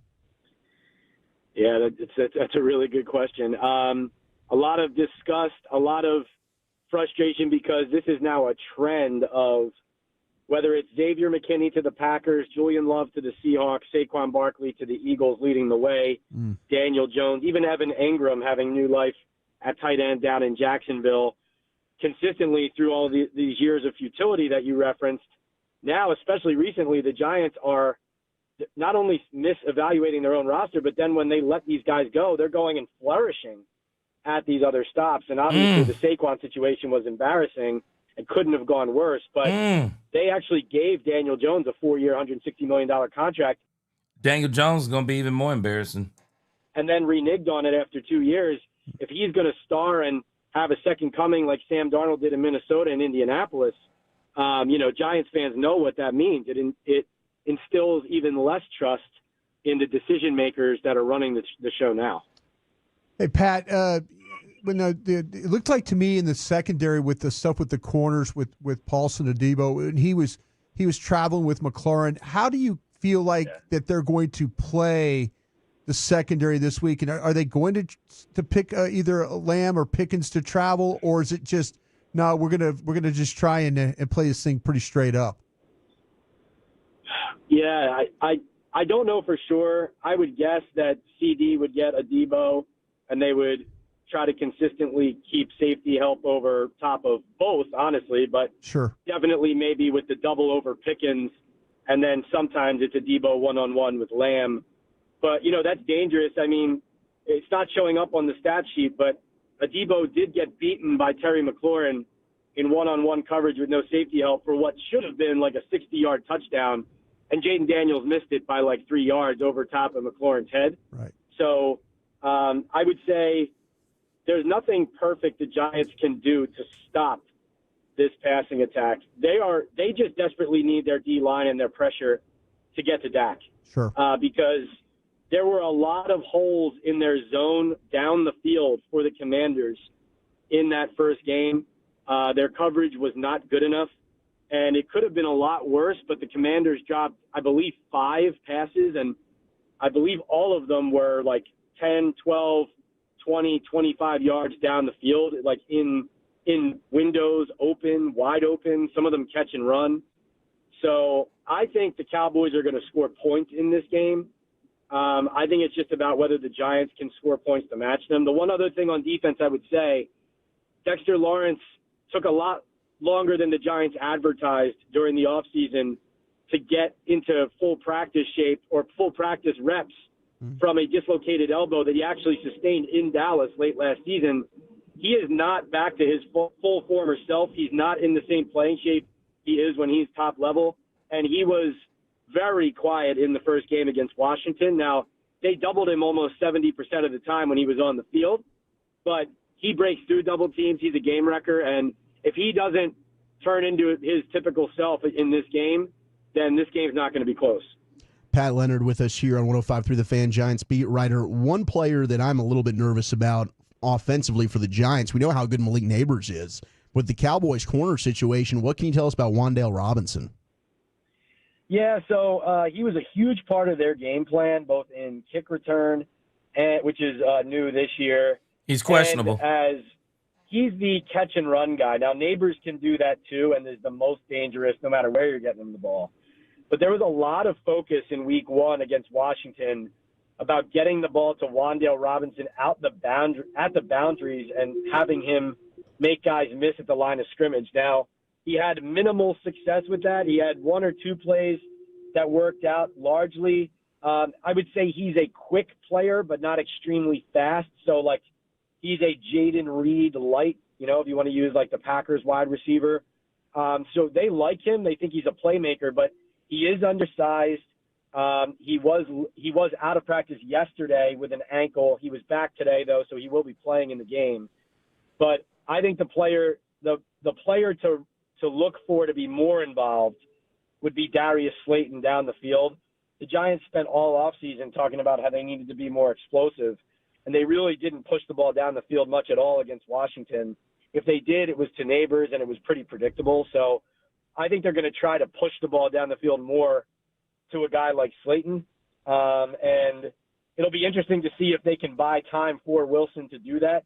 Their O-line was dreadful against Washington, and I actually think the key to this game is whether the Giants can run the ball on Eberflus's defense to open that up down the field. They were 15 carries for 30 yards for their running backs against Washington. So not a lot of good signs in week 1, but they have to establish that against this Dallas front. And if they do, then maybe they take advantage of that secondary without DaRon Bland. Does anyone on the Giants care less about their own physical health than Cam Scatterbo? Yeah, exactly. It's like, you draft a player like that because he has that in him, but then you are both excited if he injects life into the team with a battering ram run or hit, but then you also want him to be on the field for the next play too, right? It's like when they drafted Jackson Dart even, Joe Shane mentioned that he didn't love seeing him lower his head into a linebacker at the Senior Bowl. And, so that's something you worry about from a health standpoint if you're the Giants, but that's also the type of player that they've been trying to add. Even Hudson, the left tackle, not a great player, but he's nasty. Cam Scatterbu is a nasty runner in a good way. Jackson Dart even is like that, like a physical guy. He tried to take guys on down the field in the preseason and take a hit rather than just slide down. So, yeah, Scatterbu, they want to get him more involved. They used him in the red zone in the game last week, and it didn't work out. But like you said, he did show enough physicality that you can see what Daboll's trying to establish with him. Pat, it seems like the Giants were in like a win-now mindset throughout the spring and going into the draft. I'd be curious to why they thought that way, and then what realistic success would look like for them with the 16 games left on the schedule. Well, they're in year 4 of their Daboll done. There's no way. Daboll done. They're basically throwing the season away. Daboll is done. Regime. So year 1, they exceeded expectations, made the playoffs, won a playoff game. Year 2, because of exceeding expectations, they stopped going on the long-term rebuild track, and they said, we're back, let's go. We think we can do it. And they tried to load up for 2023, and they fell on their face at 6-11. And then last year was a total disaster at 3-14. So now it's kind of like, yeah, you'd love to say we're a young rebuilding team. Let's look to the future, but they have to keep at least one foot, if not more, in the win now pool, because this has been 4 seasons now of drafting and supposedly developing and building your own culture and team. I do agree with you on one thing. How can you, let's say they want to go through 4 or 5 games of Wilson before Dart comes in. Even if you thought you could win now this year, you got to put the kid in, even if it means living with more pain. At least you have the optimism, if he looks good, of the future. But if you put all your eggs in the basket of our team this year is good and they continue to play the way they did Sunday, then everybody gets fired. But that's what I think is I just think fired anyway. Now, John Mara, the owner, said his patience is running thin. He does seem to have more patience with the general manager, Joe Shane, than he does with Brian Daboll. Daboll so done. I would say both seats are hot, but the coaches is hotter. Yeah, How do Daboll they fare done. the rest of the season? They got the Chiefs on Sunday Night Football in their home opener in Week 3. The Chargers and Justin Herbert, who looked fabulous in Week 1 and Week 4. And then after going to the Saints in Week 5, they've got 2 meetings with the Eagles and the Broncos. So really, if they don't just suddenly turn into a different team, this is going to be a really ugly season. And they're. I told y'all, I don't know if y'all remember when I talked about this, the Giants may very well be 0-7. If they don't beat the Cowboys on Sunday, they may very well be 0-7. But before we even blink, I just think the schedule is too tough for this Giants team. We're going to look at some more of this from the Cowboys' perspective in just a moment. Going to be in the coaching and maybe GM carousel at the end of the year. Hey, Pat, real quick on this, though. You're probably looking at a situation where is the head coach interested in developing a quarterback for somebody else?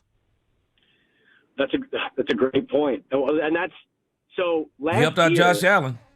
When they lost their first 2 games, I caught some heat on social media for asking Daboll about his job security at 0-2. Right.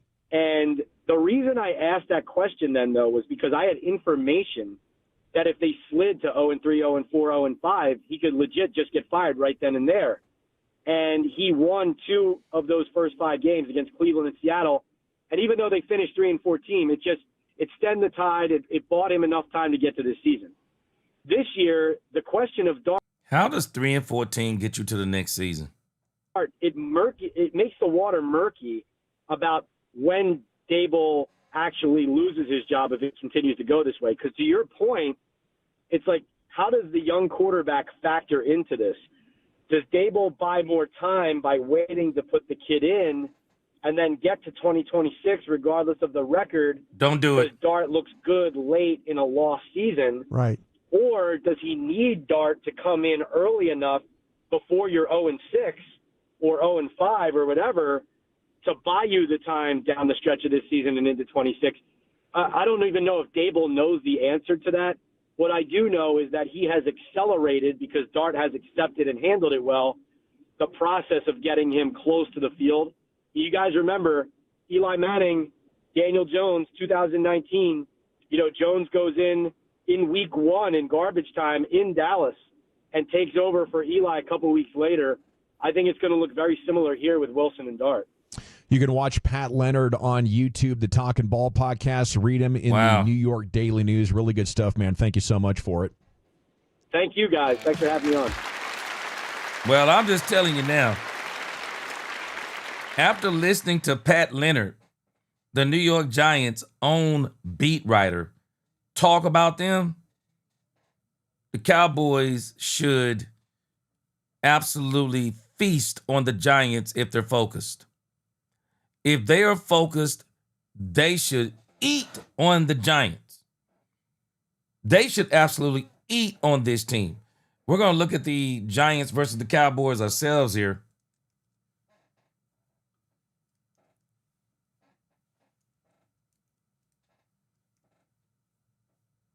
I am telling us, I don't see how, being honest with you, I don't see how I don't see how the Giants even, it's Any Given Sundays, the only thing I give them a chance on, because other than that, the Giants don't have a chance. The Giants don't have a chance. Let's look back at that injury report. We're going to cover all three of these at once. The Giants players to watch in the injury report. We're going to cover it all at once after listening to Pat Leonard. But when you kind of look over here and you see what the Giants are and what they did in week 1, the Giants versus the Cowboys overall, the Giants, they scored 6 points. That was ranked number 32 in the league. The Cowboys scored 20 points. That's good enough for number 15, but the Cowboys are ranked number 22 as far as that goes. Yards per game, they had 231 yards. That's ranked number 28. Cowboys had 307. That's 17. Understanding that's with dropped passes and a fumble. The Cowboys were at number 17. Points per play, they were 32. The Cowboys were 14. Yards per play, 3.7, number 30. The Cowboys, number 11. Man, I'm telling you, this third down conversion, they were number 23, 53%. The Cowboys, man, nobody even talked about this. Cowboys' third down conversion rate, 63.64%. Wow.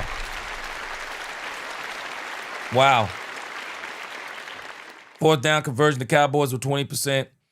The Giants, 50%. Red zone scoring, they were 0%. The Giants were. The Cowboys ranked number 10, 66.67%.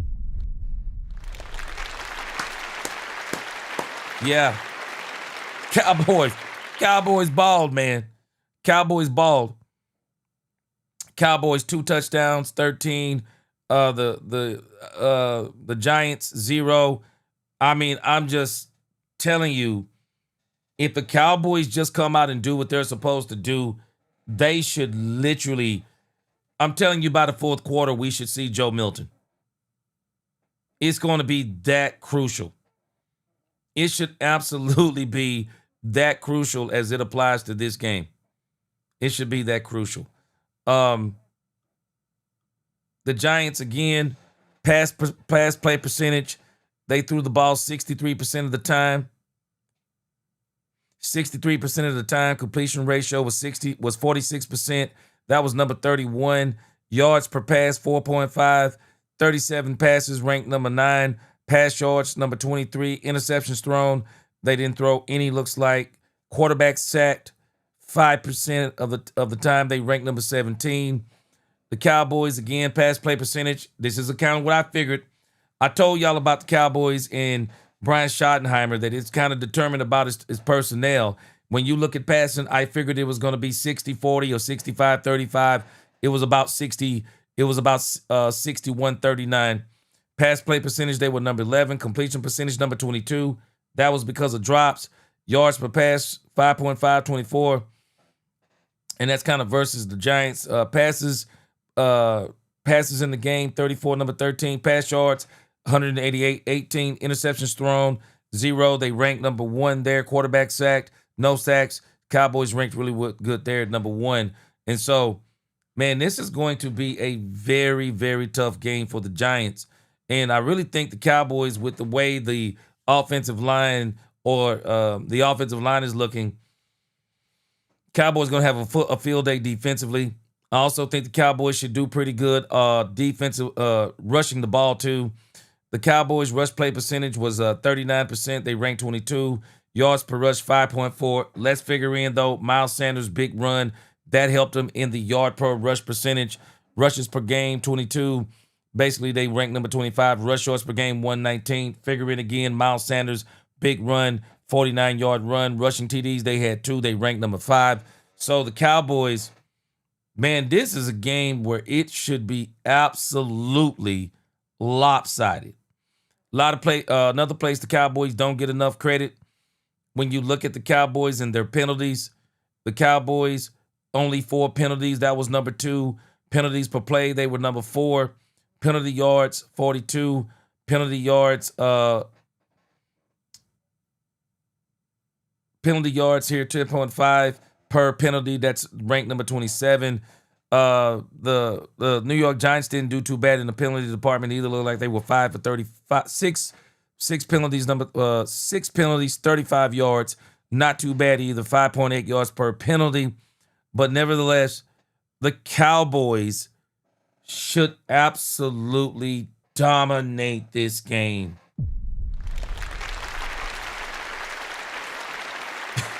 Cowboys should dominate this game, guys. They should dominate this game. The Cowboys, this is why I say this is a big test for Brian Schottenheimer. You have got to get this team prepared for a team that you should absolutely run over. And I agree with Robert M31. He said the Cowboys need to come out and play this game the same way they played the Eagles. I said the same thing. They got to come out and they really got to play this team like it's one of the best teams in the league. And if they'll do that, this will be no problem. This will be no problem. Ron Hanna, we actually shouldn't have any problem stopping the run as it applies to the New York Giants. They couldn't even run on, let me see, I don't know if I make sure I covered that. They couldn't even run against the Commanders. They couldn't even run against the Commanders. 3-point yards per rush, 23 rushes, 74 yards.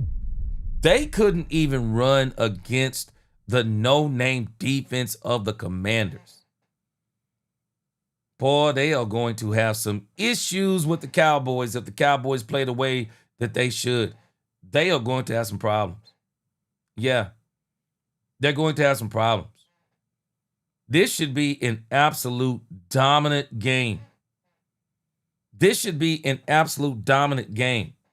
When we look at the New York Football Giants, players to watch, I can only think of 4 players to watch. Y'all tell me if you know of anybody else. And I'm really just kind of giving them something on this. Players to watch for them, Malik Neighbors, player to watch, Abdul Carter. The Cowboys are going to have to know where he is at all times. When I say Russell Wilson is a player to watch, I don't even mean that necessarily in a good way, but we'll see how it turns out. Cowboys need to be ready for Jackson Dart to come in the game. But when you look at the Cowboys and what they have going against the inefficiencies and the deficiencies of the New York Football Giants, man, let me tell you something. I am looking for Kenny Clark and Osa Odigizua to be in the New York Giants backfield the entire game. There is no doubt about it to me. This trio of what I call the triangle of Ty Smith, BB, and Booker, I'm expecting the Cowboys to run. I'm going to go out on a limb. I'm expecting the Cowboys to have 125 yards rushing the ball. Easy. Easy. If there is a game that you are going to run the ball, it is this one. These boys should ball.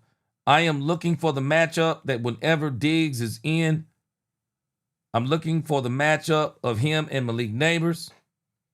Also, Elam, I want to see if he matches up on Malik Neighbors sometimes.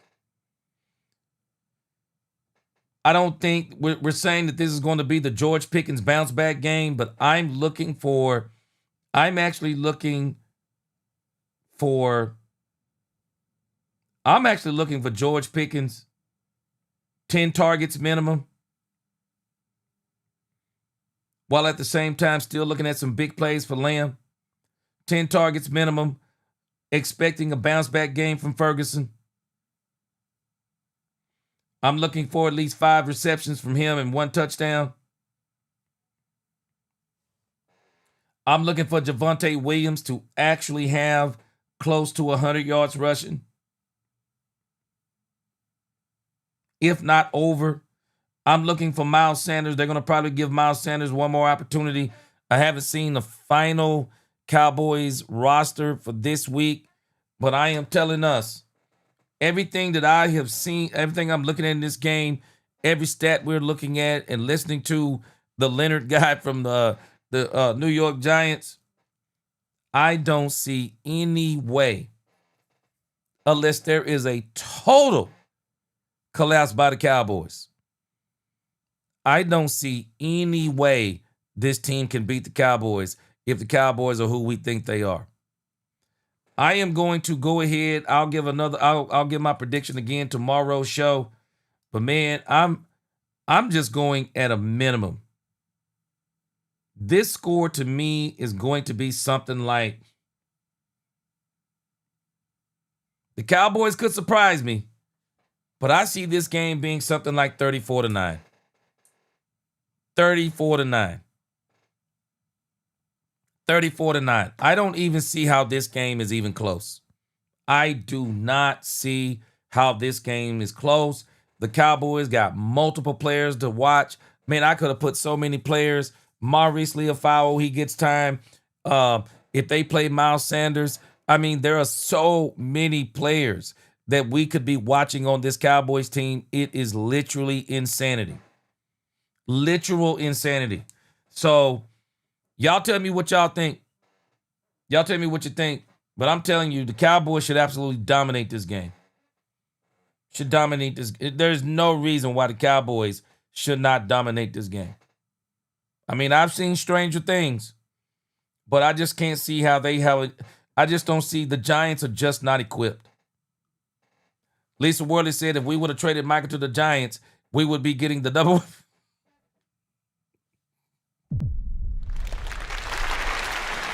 Straight facts, Lisa Worley. Straight facts. Only problem is I just don't know of any player that they would have that we would want other than who? Malik Neighbors. Maybe Abdul Carter, and they're not giving him up. Ice Cold Cowboy, he said the Cowboys are going to retire Russ. You might be right, man. You might be right. That joker may be on the bench by the second half.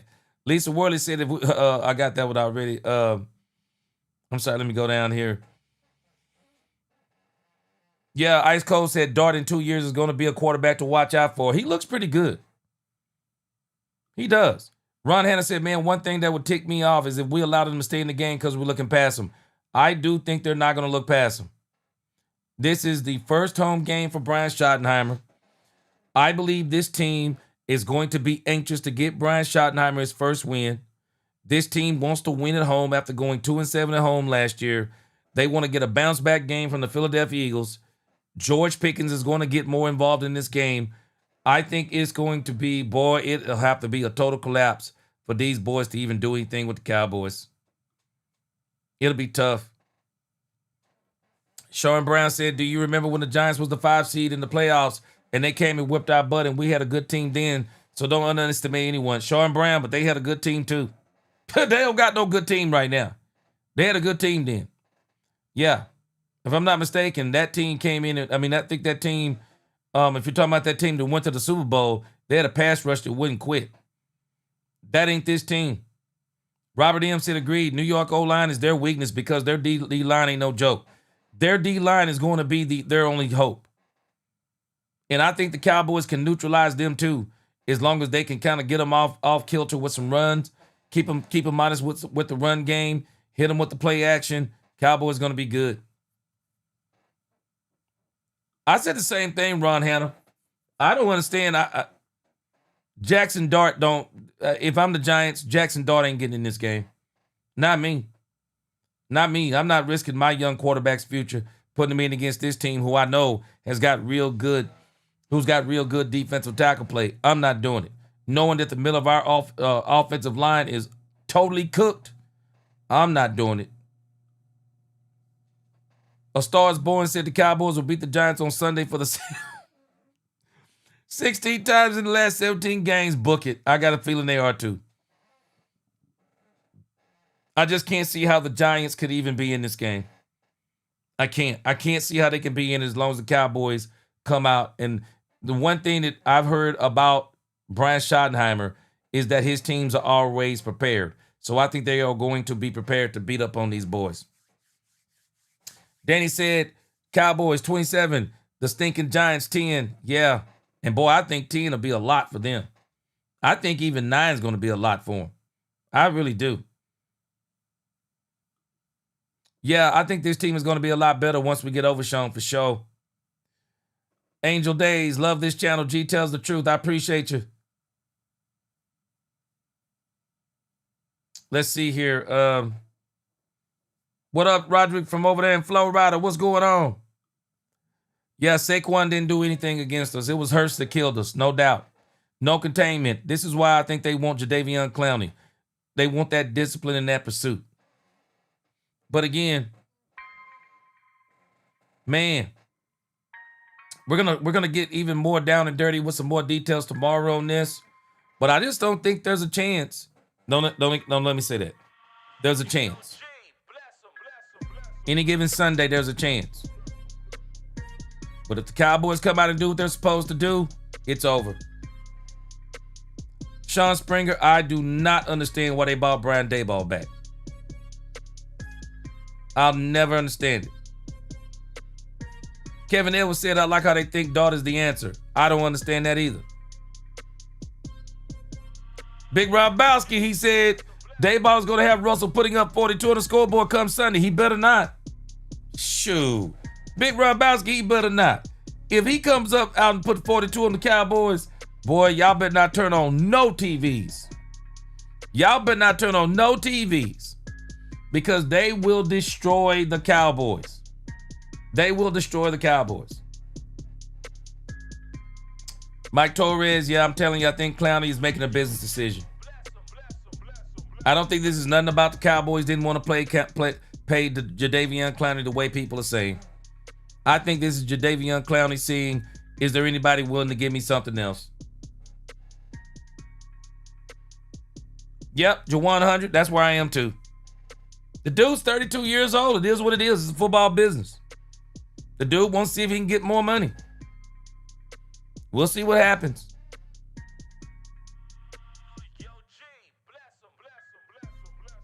Brandon Cup said, if we get blue in the huddle, we'll put up 200 rushing yards. Pickens goes for 150 and 2 TDs. Boy, I'm telling you, I believe so too. I believe this is the perfect game for Jaden Blue. Haven't seen anything on the final. I was trying to see if there was anything on a final roster for the Cowboys to see if Jaden Blue was on there. Maybe we'll get that by tomorrow. Let's see.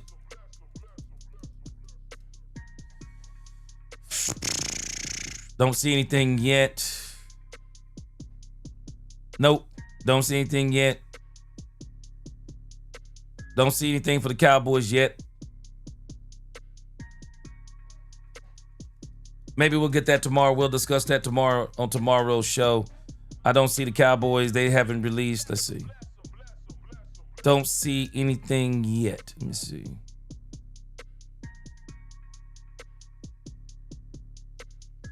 Nope, don't see anything yet. So, but I'm telling us, man, this game should be the Cowboys for the taking. This should be the Cowboys for the taking. They should be balling. Big Rombowski said Clowney's an agent vet and simply wants what an agent vet wants, a Super Bowl ring. Well, I hope so.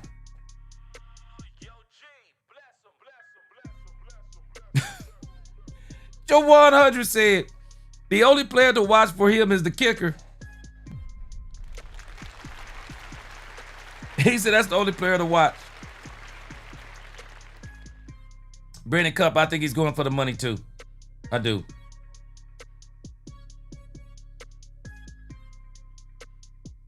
Ron Hanna said, don't sleep on number 5. Can't remember his name, but he came from Oregon. Now, some of y'all I noticed too, you commented on this guy, Van S from the Green Bay Packers. I really wonder if the Cowboys tried to go after him. I just can't believe they didn't try to go after him and Kenny Clark, because I would have went for both of them. I really would have. Katharina Kiss, she said 42-10. If they do what they're supposed to do, it's going to be a score like that. Ron Hanna said he got us 38-9. Yeah, Ron got us 38-9. I got us 34-9. I'm telling us. If Cowboys do what they're supposed to do, Brandon Cup, he said 38-13.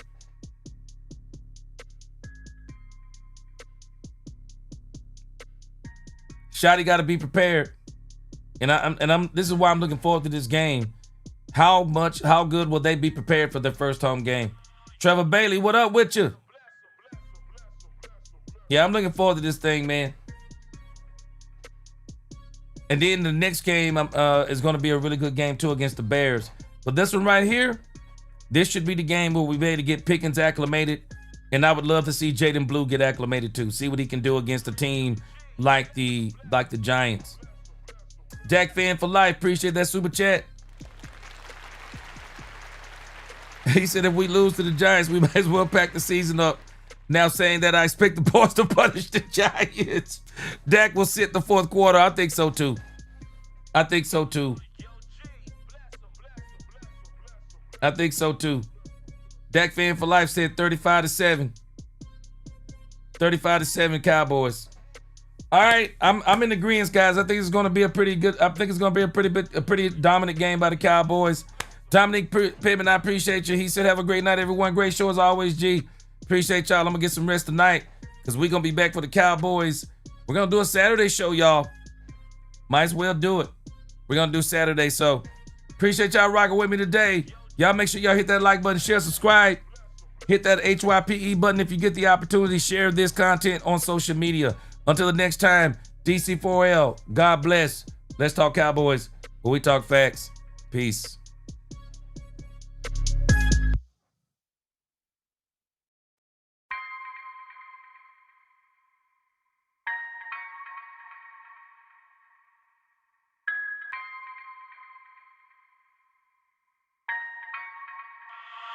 Yo, G, bless him, bless him, bless him.